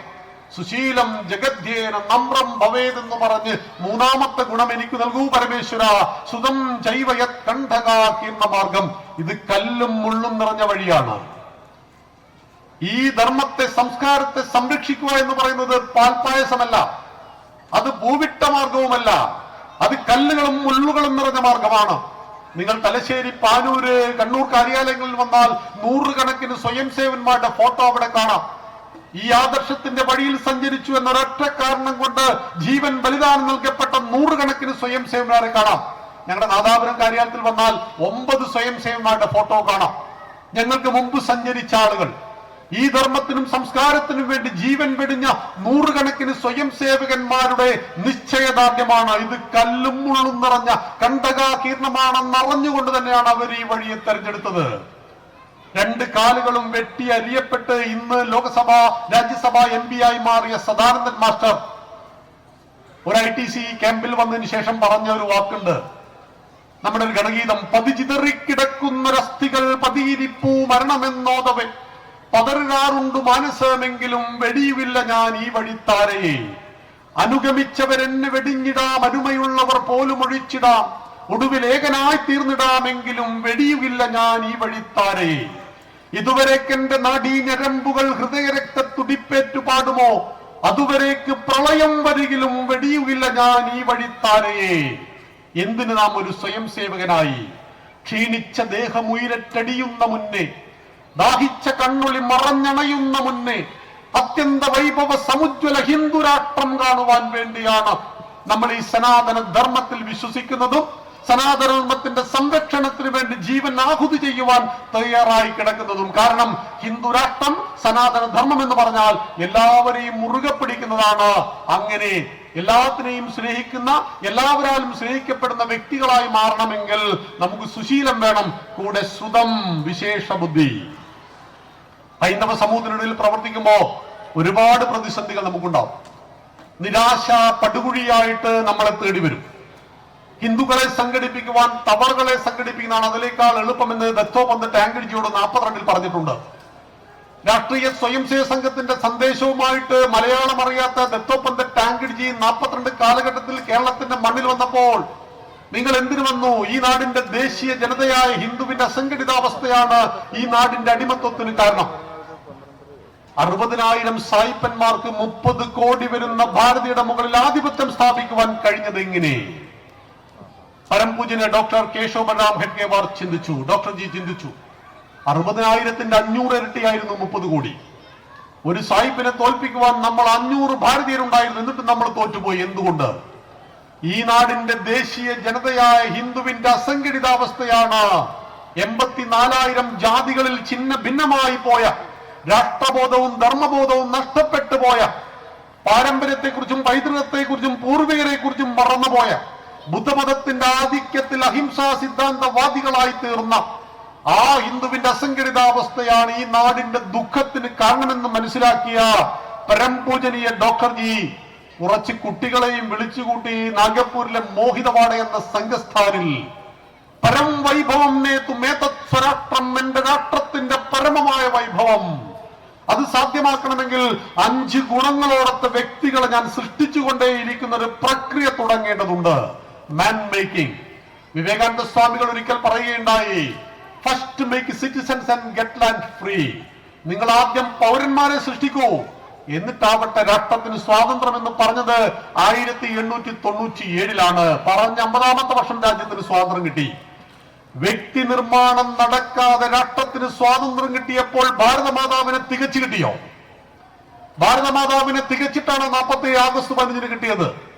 സ്വാതന്ത്ര്യത്തിന്റെ വാർഷികമായിട്ട് ആഗസ്റ്റ് 15 ആചരിക്കുമ്പോൾ 15 ലക്ഷം ഹിന്ദുക്കളുടെ ദീനരോധനത്തിന്റെ ദിവസം കൂടിയാണ് ഓഗസ്റ്റ് 15 എന്ന കാര്യം നമ്മൾ മറന്നു പോകരുത്. മറഞ്ഞു മഹത്തായ ഗാന്ധാരദേശം, മറഞ്ഞു മഹോദാര ബ്രഹ്മപ്രദേശം, മുറിഞ്ഞറ്റു വീണു മനോരമ്യലങ്ക, മഹാദേവി നിൻ കാലിലെ പൊൻചിലങ്ക എന്ന് കവിക്ക് പാടേണ്ടി വന്നു. ഗാന്ധാരദേശം ഇന്നത്തെ അഫ്ഗാനിസ്ഥാൻ താലിബാൻ, പാഞ്ചാലദേശം ഇന്നത്തെ പാകിസ്ഥാൻ, ബംഗാളദേശം ഇന്നത്തെ ബംഗ്ലാദേശ്, ബ്രഹ്മപ്രദേശം ഇന്നത്തെ മ്യാൻമാർ, സ്വർണ്ണമയൂരലങ്ക കുബേരന്റെ സാമ്രാജ്യം, 64 ദശലക്ഷം ചതുരശ്ര കിലോമീറ്ററിൽ പടർന്നു പന്തലിച്ച എന്റെ ഭാരതം, നമ്മുടെ ഭാരതം, ഇന്ന് മോദിജി ഭരിക്കുന്ന ഇന്ത്യയുടെ വലിപ്പം 36 ദശലക്ഷം ചതുരശ്ര കിലോമീറ്റർ ആണ്. ഈ നാടിന്റെ ദേശീയ ജനതയായ ഹിന്ദുവിന്റെ അസംഘടിതാവസ്ഥ കൊണ്ട് ഗാന്ധാരവും പാഞ്ചാലവും ബംഗാളവും നമുക്ക് നഷ്ടപ്പെട്ടു പോയി. ഈ തിരിച്ചറിവുണ്ടായ ഡോക്ടർ ജി അതിനു മുമ്പ് ചിന്തിക്കാൻ തുടങ്ങി. ഈ നാടിന്റെ ദേശീയ ജനതയെ സംഘടിപ്പിച്ചുകൊണ്ട് ഈ നാടിന്റെ സനാതന സംസ്കൃതിയെ സംരക്ഷിക്കുവാൻ കഴിയുമെന്നും മനസ്സിലാക്കിയ ഡോക്ടർ ജി പറഞ്ഞു, പരം സാധനം നാമ വീരവ്രതം നിശ്ചയദാർഢ്യം. സ്വയം സേവന്റെ 4ാമത്തെ ഗുണം നിശ്ചയദാർഢ്യം. പ്രതിസന്ധികൾ വന്നുകൊള്ളട്ടെ, ഏകനായി തീർന്നാൽ പോലും ഞാനുണ്ടാകും ഈ വഴിയിൽ. ഏത് കല്ലുകളും മുള്ളുകളും നിറഞ്ഞ ഏത് വഴിയിലൂടെയും ഞാൻ സഞ്ചരിക്കും. അതിനുള്ള നിശ്ചയദാർഢ്യം, വീരവ്രതം എനിക്ക് നൽകൂ സർവശക്തനായ പരമേശ്വര എന്ന് പറഞ്ഞിട്ട് അവസാനത്തെ ഗുണം, 5ാമത്തെ ഗുണം പറയുന്നുണ്ട്, ധ്യേയനിഷ്ഠ, ലക്ഷ്യബോധം. എന്താണ് നമ്മുടെ എല്ലാം ലക്ഷ്യം? ഈ വിരാട ഹിന്ദു സമ്മേളനം, ഹിന്ദു ഏകതാ സമ്മേളനത്തിൽ ഒന്നിച്ചിരിക്കുന്ന ഈ കുടുംബത്തോട് നമ്മൾ ചോദിക്കുന്നു, RSS ചോദിക്കുന്നു, രാഷ്ട്രീയ സ്വയംസേവകൻ ചോദിക്കുന്നു, എന്താണ് നമ്മുടെ ലക്ഷ്യം? പരം വൈഭവം നേത്തും മേത്ത സ്വരാഷ്ട്രം. എന്റെ രാഷ്ട്രത്തിന്റെ പരമമായ വൈഭവം, സർവതോന്മുഖമായ ഉന്നതി. എങ്ങനെ സാധ്യമാകും? വിധായസ്യ ധർമ്മസ്യ സംരക്ഷണം. ധർമ്മത്തെ സംരക്ഷിച്ചിട്ട്. എന്താണ് ധർമ്മം? ജഗതഃ സ്ഥിതി കാരണം, ഈ ലോകത്തിന്റെ നിലനിൽപ്പിന് കാരണമാകുന്ന മൂല്യങ്ങളുടെ ആകത്തുകയുടെ പേരാണ് ധർമ്മം. ആ സനാതന ധർമ്മത്തെ സംരക്ഷിച്ചുകൊണ്ട് ഈ രാഷ്ട്രത്തിന്റെ സർവതോന്മുഖമായ ഉന്നതി സാധ്യമാകണം. സംഘപ്രതിജ്ഞ, ഞങ്ങളെല്ലാം 25 വർഷം മുമ്പാണ് ഞാൻ സംഘപ്രതിജ്ഞ എടുക്കുന്നത്. ബ്രഹ്മമുഹൂർത്തത്തിൽ എഴുന്നേറ്റ് രാവിലെ കുളിച്ചു വന്ന് വെള്ളമുണ്ടും വെള്ള ഷർട്ടും RSSന്റെ തൊപ്പിയും ധരിച്ചുകൊണ്ട് ഫസ്റ്റ് ഇയർ OTCക്ക് പോകുമ്പോഴുള്ള ഒരു പ്രതിജ്ഞയുണ്ട്. ആ പ്രതിജ്ഞ ഇന്നും മറന്നു പോയിട്ടില്ല. സർവശക്തനായ ശ്രീ പരമേശ്വരനെയും നമ്മുടെ പൂർവികരെയും സ്മരിച്ചുകൊണ്ട് ഞാൻ ഈ പ്രതിജ്ഞ ചെയ്യുന്നു. നമ്മുടെ പവിത്രമായ ഹിന്ദു സംസ്കാരം, ഹിന്ദു ധർമ്മം, ഹിന്ദു സമാജം എന്നിവയെ സംരക്ഷിച്ചിട്ട് ഹിന്ദു രാഷ്ട്രത്തിന്റെ സർവതോന്മുഖമായ ഉന്നതിക്കായി ഞാൻ രാഷ്ട്രീയ സ്വയം സേവക സംഘത്തിന്റെ ഘടകമായി തീർന്നിരിക്കുന്നു. സംഘകാര്യം ഞാൻ ആത്മാർത്ഥതയോടെ, നിസ്വാർത്ഥ ബുദ്ധിയോടെ, ധനപൂർവകമായും ചെയ്യും. ഈ വ്രതം ഞാൻ ആജന്മം പാലിക്കും. ഭാരത് മാതാ കി ജയ്. ഇതായിരുന്നു അന്നത്തെ പ്രതിജ്ഞ. ഈ ധർമ്മത്തെ സംരക്ഷിക്കണം, ഈ സംസ്കാരത്തെ നിലനിർത്തണം.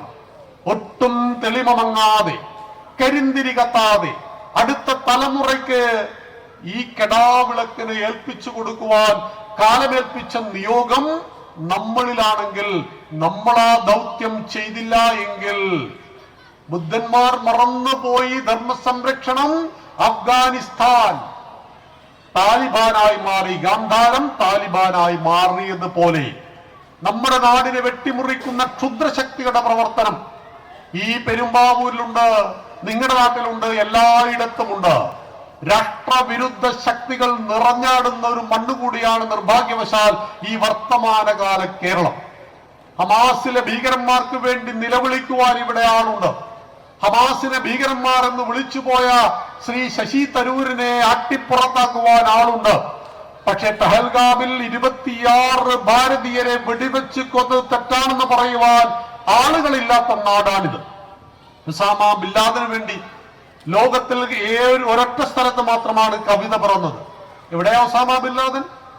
110 നിലയുള്ള അമേരിക്കയുടെ വേൾഡ് ട്രേഡ് സെന്ററിന്റെ 80ാമത്തെ നിലയ്ക്ക് വിമാനം കൊണ്ടുപോയിട്ട് ഇടിപ്പിച്ച് 100 കണക്കിന് 1000കണക്കിന് നിരപരാധികളെ കൊന്നുകളഞ്ഞ കൊടും ഭീകരനെ അമേരിക്ക പാകിസ്ഥാനിൽ ചെന്ന് കൊന്നപ്പോൾ ആ ഉസാമ ബിൻ ലാദന് വേണ്ടി കഴിഞ്ഞ മുമ്പിലത്തെ ദേവസ്വം വകുപ്പ് മന്ത്രി ജി സുധാകരൻ കവിത എഴുതി.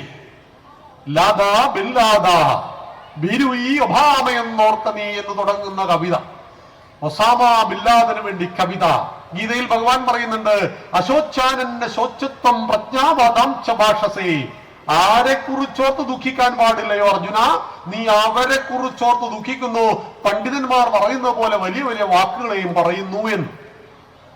ഒസാമ ബിൻ ലാദനെ കുറിച്ചോർത്ത് ദുഃഖിച്ച് കവിത പിറന്ന നാടാണ് നമ്മുടെ കേരളം. ഭാരതത്തിനൊപ്പം സഞ്ചരിക്കുവാൻ കേരളത്തിന് കഴിയണം.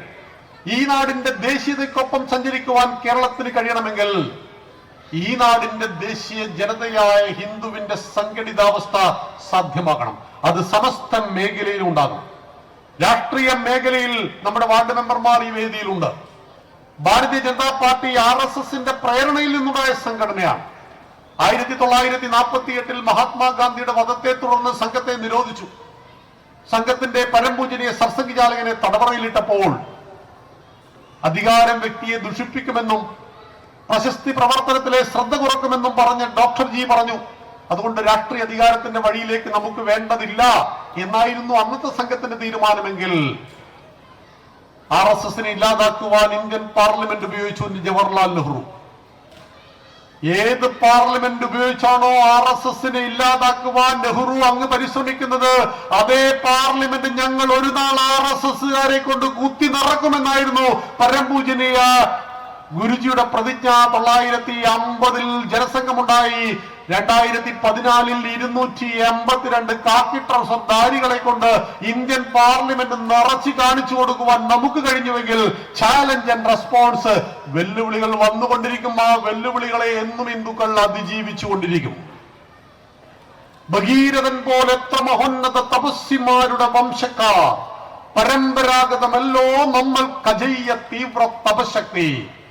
ആ തപസ്സിന്റെ ശക്തിയോടുകൂടി ഈ മഹാരാജ്യത്തെ വൈഭവപൂർണമായ രാജ്യമാക്കണം. സംഘത്തിന്റെ ഭാഷയിൽ പറഞ്ഞാൽ സർവതോന്മുഖമായ ഉന്നതി, പരം വൈഭവത്തിലേക്ക് ഈ നാടിനെ നയിക്കണം. മോദിജി പറയുന്നുണ്ട് 2047 ആകുമ്പോൾ ഈ ലോകത്തിലെ നമ്പർ 1 സാമ്പത്തിക ശക്തിയായിരിക്കും എന്റെ ഭാരതം. വലിപ്പത്തിൽ 7ാം സ്ഥാനത്ത്, ജനസംഖ്യയിൽ 1ാം സ്ഥാനത്താണ് നമ്മുടെ ഭാരതം. ലോകത്തിൽ ഏറ്റവും കൂടുതൽ യുവജനത വസിക്കുന്ന നാടാണ് നമ്മുടെ ഭാരതം. നമ്മുടെ ഭാരതത്തിന്റെ സാധ്യത വളരെ വളരെ വലുതാണ്. ആ സാധ്യതകളെ മുഴുവൻ ഉപയോഗിച്ച് 22 വർഷങ്ങൾക്കപ്പുറം 2047 ആകുമ്പോൾ ലോകത്തിലെ നമ്പർ 1 രാഷ്ട്രമാക്കി ഈ രാഷ്ട്രത്തെ മാറ്റണമെന്ന് RSSന്റെ തീച്ചൂളയിലൂടെ ജനിച്ചു വളർന്ന സ്വയം സേവകനായ പ്രധാനമന്ത്രി പ്രതിജ്ഞ എടുത്താൽ അതിനൊപ്പം നിൽക്കുവാൻ നമുക്ക് കഴിയണം. അതിന് ഹിന്ദു വോട്ട് ബാങ്കുകൾ ഉണ്ടാവണം. കേരളത്തിൽ ഹിന്ദു വോട്ട് ബാങ്ക് ഉണ്ടാവണം. അതിന് 2 കാഴ്ചകൾ, വേദനിപ്പിച്ച 2 കാഴ്ചകൾ നിങ്ങൾ കണ്ടിട്ടുണ്ട്, ഞാനും കണ്ടിട്ടുണ്ട്. കേരളത്തിന്റെ ബഹുമാന്യനായ മുഖ്യമന്ത്രി ഗുരുവായൂരിൽ ചെന്നു. ശ്രീ പിണറായി വിജയൻ ഗുരുവായൂരിലെ ഒരു 100 മീറ്റർ ഇപ്പുറം നിന്നിട്ട് അയാൾ ചോദിക്കുകയാണ്, ആ വട്ടത്തിൽ കാണുന്നവന്റെ പേരാണോ ഗുരുവായൂരപ്പൻ എന്ന്?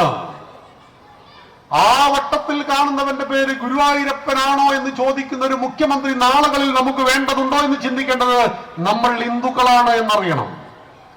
ശബരിമല അയ്യപ്പനെ കാണുവാൻ ഈ രാജ്യത്തിന്റെ പ്രഥമ പൗര രാഷ്ട്രപതി വന്നു 2 മാസം മുമ്പ്. ഇരുമുടിക്കെട്ടുമേന്തി 18ാം പടികൾ കയറി ഭയഭക്തി ബഹുമാനത്തോടുകൂടി അയ്യപ്പന്റെ മുന്നിൽ ഇരുകൈകൾ കൂട്ടി നമസ്കരിക്കുന്ന രാഷ്ട്രപതിയുടെ ചിത്രത്തിനൊപ്പം വലതുഭാഗത്തും മസിൽ പിടിച്ച മറ്റൊരാളുണ്ടായിരുന്നു. ആരാണത്? കേരളത്തിലെ ദേവസ്വം വകുപ്പ് മന്ത്രി വാസവൻ. അയ്യപ്പനെ കാണുമ്പോൾ 2 കൈകൾ ഹൃദയത്തോട് ചേർത്ത് വെക്കുന്ന ഒരു ദേവസ്വം വകുപ്പ് മന്ത്രി നമുക്ക് വേണ്ടതുണ്ടോ എന്ന് ഹിന്ദുക്കൾ ചിന്തിക്കേണ്ട സമ്മേളനത്തിന്റെ പേര് കൂടിയാണ് ഏകതാ സമ്മേളനം എന്നറിയണം. ഈ നാടിന്റെ രാഷ്ട്രീയ സമവാക്യത്തെ നമുക്ക് മാറ്റണം. ഹിന്ദുക്കൾ എല്ലാ മേഖലയിലും ഏകതയിലേക്ക് വരണം. ഇത് BJPക്ക് വേണ്ടി നടന്ന പരിപാടിയല്ല. കേരളം മുഴുവൻ ഏകതാ സമ്മേളനങ്ങൾ നടക്കുന്നുണ്ട്. അത് എല്ലാ മേഖലയിലേക്കും ഹിന്ദുവിന്റെ മുന്നേറ്റത്തെ സാധ്യമാക്കാൻ വേണ്ടിയിട്ടാണ്. ഈ കഴിഞ്ഞ ജനുവരി 18 മുതൽ ഫെബ്രുവരി 3 വരെ കുംഭമേള എന്ന പേരിൽ മഹാമാഘം തിരുനാവായിൽ നടന്നു. ഞാൻ 2 ദിവസം അവിടെ പോയിരുന്നു. പൂഴിമണല് പോലെ ജനങ്ങൾ വന്നു ചേർന്നു. സംഘാടക സമിതി ആദ്യം കൂടിയപ്പോ പറഞ്ഞത് ടോട്ടൽ 15 ദിവസം കൊണ്ട് 1 ലക്ഷം ആളുകൾ വരുമെന്നൊക്കെയായിരുന്നു. 1 ലക്ഷം ആളുകൾ വരുമെന്ന് പറഞ്ഞു 4 ദിവസം മുമ്പ് പെർമിഷൻ അങ്ങോട്ട് റദ്ദ് ചെയ്തു. അങ്ങനെ മഹാമാഘവും കുംഭമേളവും അങ്ങ് മതി, പ്രയാഗ്രാജിൽ മതി. ഉടുതുണിയില്ലാത്ത സന്യാസിമാരൊന്നും ഇവിടെ കിടന്ന് വിലസണ്ട. അതുകൊണ്ട് പിണറായി വിജയന്റെ സർക്കാർ മഹാമാഘത്തിന് അനുമതി നിഷേധിച്ചു. ആനന്ദമഠം സ്വാമികൾ കോടതിയെ സമീപിച്ചു, ബഹുമാനപ്പെട്ട ഹൈക്കോടതിയെ. 4 ദിവസം മുമ്പ് നമ്മുടെ എല്ലാം സോഷ്യൽ മീഡിയയിൽ വാർത്തയുണ്ടായിരുന്നു, കുംഭമേള ഇല്ല, തിരുനാവായിൽ മഹാമാഘം നടക്കില്ല, പെർമിഷൻ ഇല്ല. പക്ഷേ കോടതിയിൽ പോരാടി, കോടതി കൊടുത്തു. അവിടെ കുറുകെ ഒരു പാലം കെട്ടിയിരുന്നു ഈ ഭാഗത്ത് ആ ഭാഗത്തേക്ക് പോകുവാൻ. ത്രിമൂർത്തി സംഗമ ഭൂമിയാണ് തിരുനാവായ. ബ്രഹ്മാവിന്റെ ക്ഷേത്രം, വിഷ്ണുവിന്റെ ക്ഷേത്രം, ശിവന്റെ ക്ഷേത്രം 3 നമുക്ക് ദർശിക്കുവാനുള്ള അവസരമാണ്. ബ്രഹ്മാവ് മഹായാഗം നടത്തിയ സ്ഥലമാണ്. മഹാമാകം, മാമാങ്കം എന്ന ചുരുക്കപ്പേരിൽ നമ്മൾ വിളിച്ചു എന്ന് മാത്രം. അത് പണ്ഡിത സഭയായിരുന്നു. 12 വർഷത്തിൽ ഒരിക്കൽ ഒന്നിച്ചു ചേർന്ന് പണ്ഡിത സഭ രാജാവിനെ വിളിച്ചു വരുത്തി, രാജാവിന്റെ ഭരണത്തെ വിലയിരുത്തി, വോട്ട് ചെയ്ത് രാജാവിനെ മാറ്റുവാൻ വരെ ശക്തി ഉണ്ടായിരുന്ന പണ്ഡിത സഭയുടെ ആ സംഗമത്തിന്റെ പേരാണ് മഹാമാഘം. വള്ളുവനാട് രാജാവായിരുന്നു, കോലത്തിരിയായിരുന്നു അതിന്റെ അധ്യക്ഷൻ. ലോകം മുഴുവൻ ആരാധിക്കുന്ന അധ്യക്ഷ പദവി കൈക്കലാക്കുവാൻ വേണ്ടി സാമൂതിരി ഫൈറ്റ് ചെയ്തു. സാമൂതിരി കോലത്തിരിയെ തോപ്പിച്ചു. അങ്ങനെ സാമൂതിരിയും കോലത്തിരിയും ബദ്ധവൈരികളായി. സാമൂതിരിയിൽ നിന്ന് അധ്യക്ഷ പദം ഏറ്റെടുക്കുവാൻ വേണ്ടി മഹാമാകം നടക്കുന്ന വേദിയിലേക്ക് ചാവേറുകളെ അയക്കാൻ തുടങ്ങി. ചാവേറുകൾ വെട്ടിമരിച്ചു. അങ്ങനെ ചാവേറുകൾ ഒരു പ്രാവശ്യം സാമൂതിരിയുടെ തൊട്ടരികിലെത്തി. എന്നാൽ വിട്ടുമാറിയിട്ട് വിളക്കിന് കൊണ്ടു സാമൂതിരി കഷ്ടിച്ച് രക്ഷപ്പെട്ടു. ആ ചാവേറിന്റെ കഥ മാത്രമേ നമ്മൾ മാമാങ്കത്തിൽ പഠിച്ചിട്ടുള്ളൂ, നമ്മളെ അത് പഠിപ്പിച്ചിട്ടുള്ളൂ. ചാവേറുകൾക്ക് വെട്ടിമരിക്കാൻ വേണ്ടി തിരുനാവായിൽ ഭാരതപ്പുഴയുടെ തീരത്ത് ഒരു സൗകര്യം ഉണ്ടാക്കി കൊടുത്തു. അതാണ് ഹിന്ദുവിന്റെ ഒരു ആചാരം എന്ന് പറയുന്നു. 45 കോടി ആളുകളെയാണ് കഴിഞ്ഞ മഹാകുംഭമേളയിൽ പ്രയാഗ്രാജിൽ പ്രതീക്ഷിച്ചത്. വന്നത് 66 കോടി ആളുകൾ, യൂറോപ്പിലെ ജനസംഖ്യയേക്കാൾ കൂടുതൽ. 66 കോടി ആളുകൾ ചളിവെള്ളത്തിൽ വന്ന് മുങ്ങുവാൻ വന്നിരിക്കുന്നു എന്ന് പറഞ്ഞവർക്ക് മനസ്സിലായില്ല. ഭാഗീരഥി വെറും ഒരു നദിയല്ല, സിന്ധു കേവലം ജലമല്ല, ഭക്ത്യാദരമാർ നമരൊഴുക്കിയ തന്നതി മോഹന തീർത്ഥം താൻ, അതിലൊരു നീർക്കണമെങ്ങാൻ പോരും ജന്മാന്തര സുഖ പാപം പോക്കാനെന്നാണ് നമ്മുടെ വിശ്വാസം. കൈലാസം വെറും ഒരു മലയല്ല, കൈവല്യത്തിൻ വെൺകൽ പ്രതിമ, അതിലധിവാസം ചെയ്വൂ ശിവനും ആദിശക്തിയാം പാർവതിയും, അതിലമരുമ്പോൾ നീലകണ്ഠനിൽ കാളകൂടവും അമൃതായി തീരുന്നതാണ് കൈലാസം എന്ന് വിശ്വസിക്കുന്നവരാണ് നമ്മൾ. അങ്ങനെയുള്ള രാഷ്ട്രത്തിന്റെ പേര് പുഴയ്ക്ക് നൽകിയ നാടാണ് കേരളം. ഭാരതത്തിൽ നിങ്ങൾ എവിടെ സഞ്ചരിച്ചാലും ഭാരതപ്പുഴ എന്ന പേരിൽ ഒരു പുഴ കാണില്ല. രാഷ്ട്രത്തിന്റെ പേര് പുഴയ്ക്ക് നൽകിയ നാട്ടിലാണ് രാഷ്ട്രവിരുദ്ധ ശക്തികൾ അഴിഞ്ഞാടുന്നത് എന്നുകൂടി നമ്മെ ഓർമ്മപ്പെടുത്തുന്നതായിരുന്നു ഈ കുംഭമേള മഹാമാഘം. 18-ാം തീയതി തന്നെ കുംഭമേള ആരംഭിച്ചു. 19-ാം തീയതി ബഹുമാന്യനായ ഈ നാടിന്റെ ഗവർണർ ഉദ്ഘാടനം ചെയ്തു. ആദ്യഘട്ടത്തിൽ വലിയ തിരക്കുണ്ടായിരുന്നില്ല. എന്നാൽ 21-ാം തീയതി 22-ാം തീയതി ആയപ്പോഴേക്ക് ലക്ഷക്കണക്കിന് ആളുകൾ ആ പുണ്യ നിളയിൽ സ്നാനം ചെയ്യുവാൻ വേണ്ടി അവരും വന്നു തുടങ്ങി.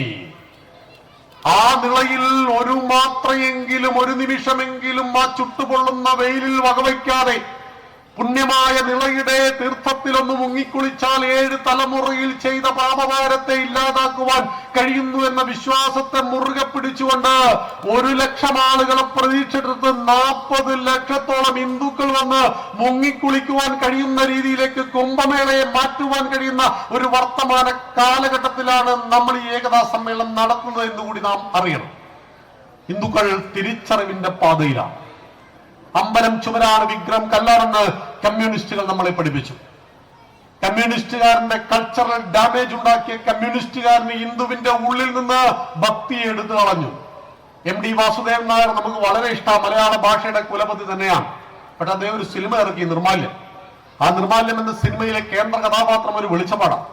വെളിച്ചപ്പാട് ദിവസവും തന്റെ പ്രോബ്ലംസ് എല്ലാം ദൈവത്തോട്, ഭഗവതിയോട് പറഞ്ഞു. ഒരു പരിഹാരം ഉണ്ടായിട്ടില്ല. ഒടുവിൽ ഒരു നാൾ ക്ഷേത്രത്തിന്റെ ശ്രീകോവിൽ ഉള്ളിലേക്ക് കയറിയ വെളിച്ചപ്പാട് ഭഗവതിയുടെ മുഖത്തേക്ക് കാറി തുപ്പിയിട്ട് ഇറങ്ങിപ്പോകുന്നു. അതോടുകൂടി ഈ സിനിമ അവസാനിച്ചു. ഹിന്ദുവിന്റെ ദൈവങ്ങളെല്ലാം കല്ലുകളാണ്.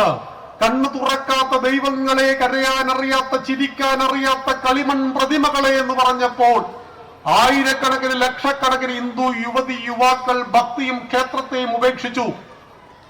കാട് കേറി മുടിഞ്ഞ ക്ഷേത്രഭൂമിയിൽ ചുമരാണ്, വിഗ്രഹം കല്ലാണെന്ന് പറഞ്ഞ കമ്മ്യൂണിസ്റ്റുകാരൻ ഒരിടത്തും പറഞ്ഞിട്ടില്ല ഇതേ കല്ലുകൾ കൊണ്ടാണ് ചർച്ചും പള്ളിയും സൃഷ്ടിച്ചത് എന്ന്. അല്ലയോ ഹിന്ദു, നീ എന്തിന് വേദങ്ങൾ പരതുന്നു? ചിതലുണ്ടോ എന്നറിയാനോ എന്ന് ചോദിച്ച കമ്മ്യൂണിസ്റ്റുകാർ നമ്മളോട് പറഞ്ഞിട്ടില്ല ഖുറാനും ബൈബിളും ഉണ്ടാക്കപ്പെട്ടത് ഇതേ കടലാസ് കഷ്ണങ്ങൾ കൊണ്ടാണെന്ന് പറഞ്ഞിട്ടില്ല. ഹിന്ദു വിരുദ്ധ കമ്മ്യൂണിസം 60 വർഷം, 6 പതിറ്റാണ്ട് ഹിന്ദുവിന്റെ തലച്ചോറിലേക്ക് അടിച്ചു കയറ്റി യുക്തിവാദ ബോധത്തിന്റെയും നിരീശ്വരവാദത്തിന്റെയും ഹിന്ദു വിരുദ്ധതയുടെയും പ്രേതങ്ങൾ ഇന്നും ഹിന്ദുക്കൾക്കിടയിൽ ജീവിക്കുന്ന ഒരു വർത്തമാന കാലഘട്ടത്തിൽ അമ്പലം ചുമരാണ്, വിഗ്രഹം കല്ലാണെന്ന് പറഞ്ഞ വാദത്തെ ഉപേക്ഷിച്ച് അമ്പലക്കമ്മിറ്റിയുടെ പ്രസിഡന്റ് ആകുവാൻ ഓടി നടക്കുന്ന ലോക്കൽ സെക്രട്ടറിമാരുടെ നാട്ടിൽ അമ്പലങ്ങളിലേക്ക് തേനീച്ച കൂട്ടങ്ങളെ പോലെ കയറി വരുന്ന ഹൈന്ദവ ജനതയ്ക്കുള്ളിലേക്ക് രാമന്റെ കൃഷ്ണന്റെ സന്ദേശത്തെ എത്തിക്കുവാൻ അനുയോജ്യമായ കാലഘട്ടമാണിത്. കടന്നു ചൽക എങ്ങുമേ നഗരഗ്രാമഭാവമായി നിറഞ്ഞിടുന്ന ജീവിത തുടിപ്പുകൾ തിരഞ്ഞു നാം അതിൽ പകർന്നൊഴിക്ക ദേശസ്നേഹഭാവധാരകൾ കൊളുത്തിവെക്ക ശുദ്ധ ധ്യേയ ബോധമാം വിളക്കുകൾ.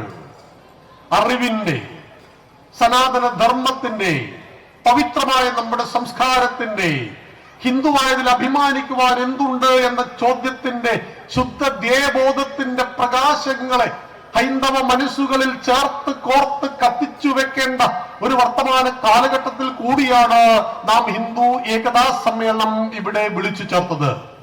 ഒരായുഷ്കാലം മുഴുവൻ കമ്മ്യൂണിസത്തിന് വേണ്ടി വിപ്ലവ കഥകളും കവിതകളും രചിച്ചൊരു കവി ഉണ്ടായിരുന്നു, വയലാർ. ബലികുടീരങ്ങൾ എഴുതിയ അദ്ദേഹമാണ്. രാവണപുത്രി എഴുതിയ അദ്ദേഹം. രാവണന്റെ മകളായിട്ട് സീതയെ പറയുന്ന കമ്പരാമായണത്തെ അധികരിച്ചുകൊണ്ട് രാവണപുത്രി എഴുതി ഹിന്ദുവിനെ അവഹേളിച്ചു വയലാർ.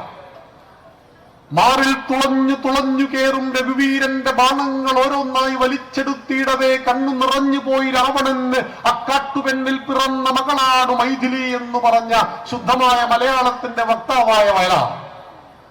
താടകയെ കൊണ്ട് രാമനെ ചുംബിപ്പിച്ചു വയലാർ.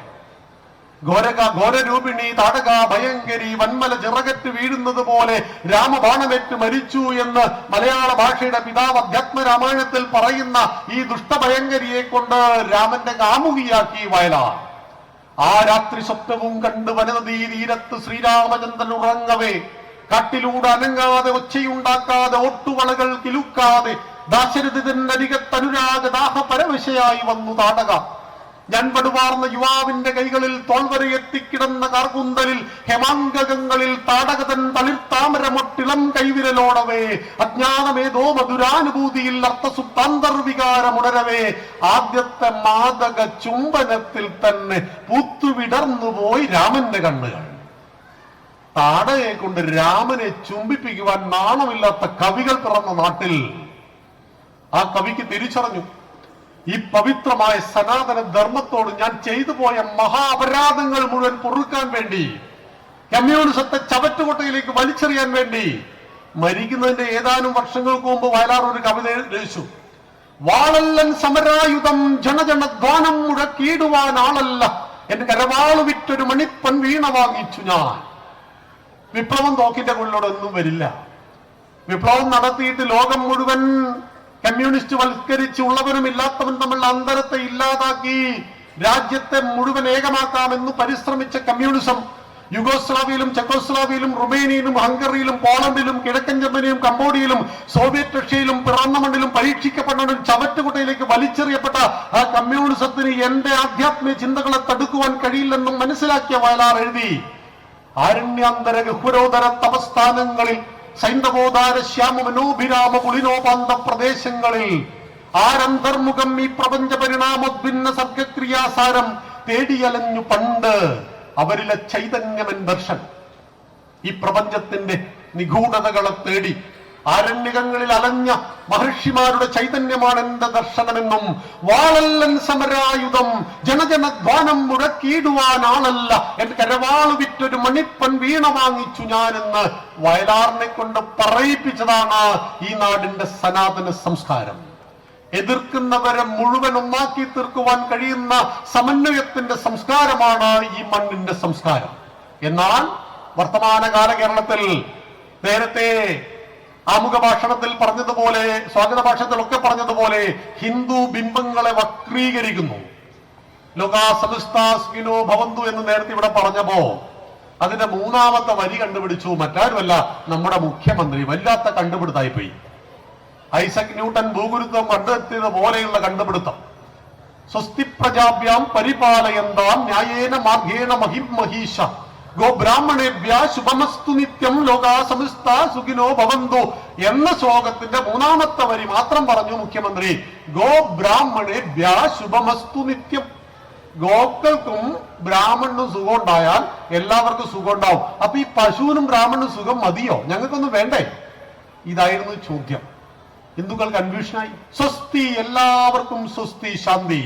പ്രജാഭ്യാം പരിപാലയന്ത, പ്രജകൾ പരിപാലിക്കപ്പെടണം. എങ്ങനെ? ന്യായേണ മാർഗേണ, ന്യായത്തിന്റെ മാർഗത്തിൽ. ആരാൽ? മഹിം മഹീഷ, ഭൂമി ഭരിക്കുന്ന രാജാക്കന്മാർ ന്യായത്തിന്റെ മാർഗത്തിൽ ഭൂമി ഭരിച്ചാൽ, നാട് ഭരിച്ചാൽ എല്ലാവർക്കും ശാന്തി സമാധാനം. കാർഷിക രാജ്യമായ ഭാരതത്തിന്റെ പ്രതീകമായ ഗോക്കൾക്കും ബ്രാഹ്മണൻ, ബ്രഹ്മതത്വത്തെ അറിഞ്ഞവൻ, സമാജത്തെ ലീഡ് ചെയ്യുന്നത് ബ്രാഹ്മണന്മാരാണ്. സാത്വികസ്യ സത്വപ്രധാനസ്യ ബ്രാഹ്മണസ്യ ശമധമ ഇത്യാദീനി കർമാണി. ഇന്ദ്രിയങ്ങളെയും മനസ്സിനെയും നിയന്ത്രിച്ചുകൊണ്ട് അതീവ ബുദ്ധിശാലിയായ മനുഷ്യന്റെ പേരാണ് ബ്രാഹ്മണൻ. ചാതുർവർണ്ണം മയാസിഷ്ടം ഗുണകർമ്മ വിഭാഷ എന്ന് ഗീതയിൽ തന്നെ ഭഗവാൻ പറഞ്ഞിട്ടുണ്ട്. 4 വർണ്ണങ്ങൾ ഞാനുണ്ടാക്കിയതാ ഗുണത്തിന്റെ കർമ്മത്തിന്റെ അടിസ്ഥാനത്തിൽ. എന്നാൽ ഇന്ന് ആ ബ്രാഹ്മണ സമൂഹത്തെ നമ്മുടെ മുന്നിൽ വില്ലന്മാരായി ചിത്രീകരിക്കുന്നു. ശ്യാംകുമാർ എന്ന് പറയുന്ന ഒരു ഹിന്ദു വിരുദ്ധരുണ്ട്. അയാൾ പറയുക മുസ്ലിം സ്ത്രീകൾ പർദ്ദയിടാൻ കാരണം ബ്രാഹ്മണന്മാരാണെന്ന്. ഒരു പിടിയും കിട്ടിയില്ല. അപ്പോഴാണ് ഞാൻ ചുമ്മാ ഒന്ന് ഗൂഗിളിൽ സെർച്ച് ചെയ്ത് നോക്കി കേരളത്തിലെത്ത നമ്പൂരി ബ്രാഹ്മണന്മാരുണ്ടെന്ന് അറിയാൻ വേണ്ടി. 0.7%. 1% പോലും എടുക്കാനില്ല. ഈ 0.7% വരുന്ന ബ്രാഹ്മണന്മാരെ കൊണ്ടാണ് കേരളത്തിലെ മുഴുവൻ പ്രശ്നം എന്ന് പറയുമ്പോൾ ഹിന്ദുവിനെ പഴയ ജാതീയത ഓർമ്മിപ്പിച്ചുകൊണ്ട് ബ്രാഹ്മണൻ, ക്ഷത്രിയൻ, വൈശ്യൻ, ശൂദ്രൻ എന്ന ചാതുർവർണ്ണ വ്യവസ്ഥിതിയെ പുലയൻ, പറയൻ, നായർ, നമ്പൂതിരി എന്നാക്കി മാറ്റി നമ്മളെ തമ്മിൽ തല്ലിക്കുവാനുള്ള ഇടപാടുകൾ ഇപ്പോഴും നടക്കുന്നു. കർക്കിടകത്തെ രാമായണ മാസമായിട്ട് ആചരിക്കുവാൻ നമ്മൾ തീരുമാനിച്ചു. രാമായണം വായിക്കാൻ തുടങ്ങിയപ്പോ ഒരുപാട് പ്രോബ്ലം ഉണ്ടായി. ഈ അടുത്ത കാലത്ത് ഒരു വിദ്വാൻ പറയുക രാമായണം വായിക്കരുത്, അത് ബ്രാഹ്മണന്മാരുടെ കാല് പിടിക്കാനുള്ളതാണ് എന്ന്. അതിന് നമ്മുടെ ബാലകാണ്ഡത്തിലെ ഒരു വരിയുണ്ട്. കാരണഭൂതന്മാരാം ബ്രാഹ്മണരുടെ ചരണാരുണാംബുജലീന പാംസു സഞ്ജയം മമ ചേതോദർപ്പണത്തിന്റെ മാലിന്യമെല്ലാം തീർത്തു ശോധന ചെയ്തിടുവാൻ ആവോളം വന്ദിക്കുന്നേൻ. ബ്രാഹ്മണൻ എന്ന പേര് കേട്ടാൽ ശ്യാംകുമാറിന്റെ കിളിമോ. വേടന്മാർ വന്നു, ഞാൻ പുലയനല്ല, പാണനല്ല, പറയനല്ല, നീ തമ്പുരാനുമല്ല, ആണെങ്കിൽ എനിക്കൊരു അടുത്ത വരി ആർക്കും പാടാൻ കഴിയില്ല, അവന് മാത്രമേ പാടാൻ കഴിയൂ. അവന്റെ പാട്ട് നമ്മുടെ കുട്ടികളെ പഠിപ്പിച്ചാൽ നമ്മുടെ കുട്ടികൾ ഒന്നുമില്ലാതെ തീരും. അപ്പോഴാണ് നന്ദഗോവിന്ദം വന്നത്. രാധകൻ പ്രേമത്തോടാണോ കൃഷ്ണ, ഞാൻ പാടും ഗീതത്തോടാണ്. ഏറ്റുപാടുവാൻ ലക്ഷക്കണക്കിന് ഹിന്ദുക്കൾ, അമ്മമാര്, കുടുംബങ്ങൾ വന്നങ്ങോട്ട് അണിനിരക്കുകയാണ്. പൂഴി പോലെ, മണൽ നിറഞ്ഞത് പോലെ മനുഷ്യൻ നിറഞ്ഞിരിക്കുകയാണ് നന്ദഗോവിന്ദം ഭജൻസിൽ. എപ്പോഴാണ്? യഥാ യഥാ ഹിധർമ്മസ്യ ഗ്ലാനിർഭവതി ഭാരത അഭ്യുത്ഥാനം അധർമ്മസ്യ തദാത്മാനം സൃജാമ്യഹം പരിത്രാണായ സാധൂനാം വിനാശായ ചതുഷ്കൃതാം ധർമ്മ സംസ്ഥാപനാർത്ഥായ സംഭവാമി യുഗേ യുഗേ. എപ്പോഴെല്ലാം ഈ പവിത്രമായ ധർമ്മത്തിന് താഴ്ചയും അധർമ്മത്തിന് ഉയർച്ചയും ഉണ്ടാകുന്നുവോ അപ്പോഴെല്ലാം പരിത്രാണായ സാധൂനാം, നല്ല ജനങ്ങളുടെ രക്ഷയ്ക്കും, വിനാശായ ചതുഷ്കൃതാം, ദുഷ്ടജനങ്ങളുടെ നാശത്തിനും, ധർമ്മ സംസ്ഥാപനാർത്ഥായ, ധർമ്മത്തിന്റെ സംരക്ഷണത്തിനും, സംഭവാമി യുഗേ യുഗേ, ഞാൻ യുഗങ്ങളായിട്ട് അവതരിക്കും. ത്രേതായാം മന്ത്രശക്തിശ്ച ജ്ഞാനശക്തി കൃതേ യുഗേ ദ്വാപരേ യുദ്ധശക്തിശ്ച സംഘേ ശക്തി കലോ യുഗേ. ഇത് കലിയുഗമാണ്. ഭഗവാൻ ശ്രീകൃഷ്ണന്റെ ദേഹവിയോഗത്തിനു ശേഷം ഹിന്ദുവിന്റെ കലണ്ടർ പ്രകാരം 5127 കലണ്ടർ സ്വന്തമായിട്ടുള്ള നമ്മളാണ് 2026 ജനുവരി 1 പൂത്തിരി കത്തിച്ചത്. സ്വന്തം കലണ്ടർ 5127 വർഷം പഴക്കമുണ്ടെന്നറിയാം. ഭഗവാന്റെ ദേഹവിയോഗത്തിന് ശേഷമാണ് കലിയുഗം, കൃഷ്ണവർഷം ആരംഭിക്കുന്നത്, യുഗാബ്ദം. ആ കൃഷ്ണവർഷം 5127 4,20,000 വർഷമുണ്ട് കലിയുഗം. ഈ കലിയുഗത്തിൽ എവിടെയെങ്കിലും കൽക്കി വന്നേക്കാം. മത്സ്യക്കൂർമ്മ വരാഹശ്ച നരസിംഹോ ഇതി വാമന രാമോ രാമ രാമശ്ച കൃഷ്ണ കൽക്കി ഇതി തേ ദശ എന്ന് പറയുമ്പോൾ വിഷ്ണുവിന്റെ 10 അവതാരങ്ങളിൽ കൽക്കി വന്നിട്ടില്ല. നമ്മൾ കൽക്കിയെ വെയിറ്റ് ചെയ്യരുത്. കൽക്കി വരുമ്പോൾ വരട്ടെ. ഉദ്യമം, സാഹസം, ധൈര്യം, ബുദ്ധി, ശക്തി, പരാക്രമവും ഷഡേതേ പ്രവർത്തന്തെ. ഈ 6 ഗുണങ്ങൾ ഏതൊരു വ്യക്തിയിൽ പ്രകാശിക്കുന്നുവോ അവനിലൂടെയാണ് ഞാൻ പ്രകാശിക്കുക എന്നാണ് നമ്മുടെ ആചാര്യന്മാർ പറഞ്ഞിരിക്കുന്നത് എന്നറിയണം. അതുകൊണ്ട് ഉദ്യമം, സാഹസം, ബുദ്ധി, ശക്തി, പരാക്രമം, ഈ 6 ഗുണങ്ങൾ സമന്വയിക്കപ്പെട്ടവരുടെ സമ്മേളനം കൂടിയാണ് ഹിന്ദു ഏകതാ സമ്മേളനം. നമുക്ക് ഈ ലോകത്തോട്, രാഷ്ട്രത്തോട്, ഈ വിശ്വത്തോട് ഒരുപാട് ദൗത്യങ്ങളുണ്ട്. ആ ദൗത്യങ്ങളെ ചെയ്യുവാൻ നമ്മളെ ഓർമ്മപ്പെടുത്തുന്ന സംഗമമാണ് ഹിന്ദു ഏകതാ സമ്മേളനം. സമയം വളരെ വൈകിയത് കൊണ്ട് ഞാൻ എന്റെ വാക്കുകൾ ഇവിടെ അവസാനിപ്പിക്കുകയാണ്. നക്ഷത്രങ്ങളിൽ വസിക്കുന്നവരെ നിങ്ങൾക്ക് പോലും ശാന്തി ഉണ്ടാകട്ടെ എന്ന് പ്രാർത്ഥിച്ച നമ്മുടെ ധർമ്മം. ഓം ദേവ് ശാന്തി, അന്തരീക്ഷം ശാന്തി, പൃഥ്വി ശാന്തി, ആപശാന്തി, ഔഷധേ ശാന്തി. ശാന്തി നൽകുന്ന ഒരു ദേവി ഉണ്ടെങ്കിൽ ആ ദേവിക്ക് പോലും ശാന്തി ഉണ്ടാകട്ടെ എന്ന് പ്രാർത്ഥിച്ച ധർമ്മം. മനുഷ്യനെ കാഫിറുകൾ എന്ന് വിളിക്കാത്ത, ദൈവത്തിന്റെ അടിമകൾ എന്ന് വിളിക്കാത്ത, മനുഷ്യനെ കൃണ്ണുന്തോ വിശ്വമാര്യം അമൃതസ്യ പുത്ര എന്ന് വിളിച്ച, സർവേ ഭവന്തു സുഖിന, സർവരും സന്തുഷ്ടരാകട്ടെ, സർവേ സന്തു നിരാമയ, സർവരും ആരോഗ്യമുള്ളവരായി തീരട്ടെ, സർവേ ഭദ്രാണി പശ്യന്തു, സർവരും മംഗളങ്ങളെ ദർശിക്കട്ടെ, മാ കശ്ചിത് ദുഃഖമാത്മവേ, ആർക്കും ദുഃഖമുണ്ടാകാതിരിക്കട്ടെ എന്ന് പ്രാർത്ഥിച്ചവരാണ് നമ്മൾ. വിശ്വവിജയായ വിവേകാനന്ദ സ്വാമികൾ ചിക്കാഗോയിലെ സമ്മേളനത്തിൽ വെച്ച് 3 നന്ദികൾ പറഞ്ഞു. ഞാൻ നിങ്ങളോട് നന്ദി പറയുന്നു അതിപ്രാചീനമായ സന്യാസ പരമ്പരയ്ക്ക് വേണ്ടി. ഞാൻ നിങ്ങളോട് നന്ദി പറയുന്നു സകല മതങ്ങളുടെയും മാതാവായ ഹിന്ദു ധർമ്മത്തിന് വേണ്ടി. ഞാൻ നിങ്ങളോട് നന്ദി പറയുന്നു സകല വിഭാഗങ്ങളിലും പെടുന്ന കോടിക്കണക്കിന് ഹിന്ദു ജനതയ്ക്ക് വേണ്ടി. നമ്മുടെ ഋഷി പരമ്പര 10,000 വർഷങ്ങളായി നമ്മുടെ കയ്യിലേൽപ്പിച്ച ഈ സനാതന ധർമ്മം, ഗ്രീക്കും റോമും ഈജിപ്തും മെസപ്പൊട്ടോമിയയും ബാബിലോണിയൻ സംസ്കാരങ്ങളെല്ലാം തന്നെ ചരിത്രത്തിന്റെ താളുകളിലേക്ക് വലിച്ചെറിയപ്പെട്ടിട്ടും 2300 കൊല്ലക്കാലത്തെ നിരന്തര വൈദേശാക്രമണത്തിന് ശേഷവും എന്റെ ഭാരതം ജീവിച്ചിരിക്കുന്നു. മാസിഡോണിയയിൽ നിന്ന് 2300 കൊല്ലം മുമ്പ് അലക്സാണ്ടർ വന്നു. യവന ചക്രവർത്തി ഭാരതത്തെ തോൽപ്പിക്കാൻ കഴിഞ്ഞില്ല. AD 710 മുഹമ്മദ് ബിൻ കാസിമിൽ തുടങ്ങി 1100 മുതൽ ഗസ്നിയും ഗോറിയും ഖിൽജിയും തുഗ്ലക്കും ബാബറും ഹുമയൂണും ഷാജഹാനും ബഹദൂർ ഷാ രണ്ടാമൻ വരെ ചരിത്രം രേഖപ്പെടുത്തി 700 കൊല്ലക്കാലത്തെ ഇസ്ലാമിക മതഭ്രാന്തിന്റെ പടയോട്ടത്തിൽ 50 ലക്ഷത്തിൽ പരം ഹിന്ദുക്കൾ ജീവൻ കൊടുക്കേണ്ടി വന്നു. 40,000-ൽ പരം ക്ഷേത്രങ്ങൾ തകർപ്പണമാക്കി. അയോധ്യയും കാശിയും മധുരയും അടക്കം 3000 ക്ഷേത്രങ്ങൾ പള്ളികളായി രൂപാന്തരപ്പെട്ടിട്ടും 700 കൊല്ലക്കാലം ഇസ്ലാമിക മതഭ്രാന്തന്മാരായ രാജാക്കന്മാർ ഈ നാട് ഭരിച്ചിട്ടും ഈ നാടിനെ ഇസ്ലാമിക രാഷ്ട്രമാക്കുവാൻ അവർക്ക് കഴിഞ്ഞില്ല. സുൽഫികളടം പറഞ്ഞിട്ടുണ്ട്, 700 കൊല്ലക്കാലം ഇസ്ലാമിക രാജാക്കന്മാർ ഈ നാട് ഭരിച്ചിട്ടും ഇതൊരു ഇസ്ലാമിക രാജ്യമാക്കിയില്ലല്ലോ എന്ന്. മിസ്റ്റർ സുൽഫികളടം, അവര് പരിശ്രമിക്കാഞ്ഞിട്ടല്ല, ഞങ്ങൾ ഹിന്ദുക്കൾ നിന്നു കൊടുക്കാത്തത് കൊണ്ടാണ് ഈ നാട് ഇസ്ലാമിക രാഷ്ട്രമാകാതെ പോയത് എന്ന് താങ്കൾ മനസ്സിലാക്കണം. ഡച്ചുകാർ വന്നു, പോർച്ചുഗീസുകാർ വന്നു, തുർക്കികൾ വന്നു, അറബികൾ വന്നു. 947-ൽ ഭാരതമാതാവിനെ വെട്ടിമുറിച്ച് സായിപ്പി മണ്ണ് വിട്ട് പോകുന്നത് വരെ ചരിത്രം രേഖപ്പെടുത്തിയ 2300 വർഷക്കാലത്തെ നിരന്തര വൈദേശിക ആക്രമണത്തിനും കൊലപാതക പരമ്പരയ്ക്കും ശേഷം ഹിമാലയത്തിന്റെ നെറുകിൽ കയറി കന്യാകുമാരിയിലേക്ക് നോക്കി വന്ദേ മാതരം മുഴക്കിയാൽ ഏറ്റുമുഴക്കുവാൻ ശേഷിയുള്ള 110 കോടി കണ്ടങ്ങൾ ഇന്നും അവശേഷിക്കുന്നു എന്റെ ഭാരതത്തിൽ എന്ന് പറയുമ്പോൾ എന്റെ ധർമ്മത്തിന്റെ പേരാണ് സനാതനം. സനാതനം എന്നാൽ നാശരഹിതം. ഒരു ധർമ്മവും സ്വയം ജീവിക്കില്ല. സംരക്ഷിക്കുവാൻ ആളില്ലാത്ത ഒരു ധർമ്മവും ഭൂമിയിൽ ജീവിച്ചിരിക്കുന്നില്ല. നമ്മുടെ പൂർവികന്മാർ ജീവൻ ബലിദാനം നൽകി ഈ ധർമ്മത്തെ ചിരപുരാതനവും നിത്യനൂതനവുമായി സംരക്ഷിക്കുന്ന ആ സനാതന ധർമ്മത്തെ അടുത്ത തലമുറയിലേക്ക് കരിന്തിരി കത്താതെ തെളിമങ്ങാതെ ആ ദീപശിഖയെ പ്രയാണം ചെയ്യിക്കുവാൻ കാലമേൽപ്പിച്ച നിയോഗം നമ്മളിലാണെന്ന് മാത്രം ഓർമ്മപ്പെടുത്തിക്കൊണ്ട് ഞാൻ വാക്കുകൾ അവസാനിപ്പിക്കുന്നു. ഭാരത് മാതാ കി ജയ്.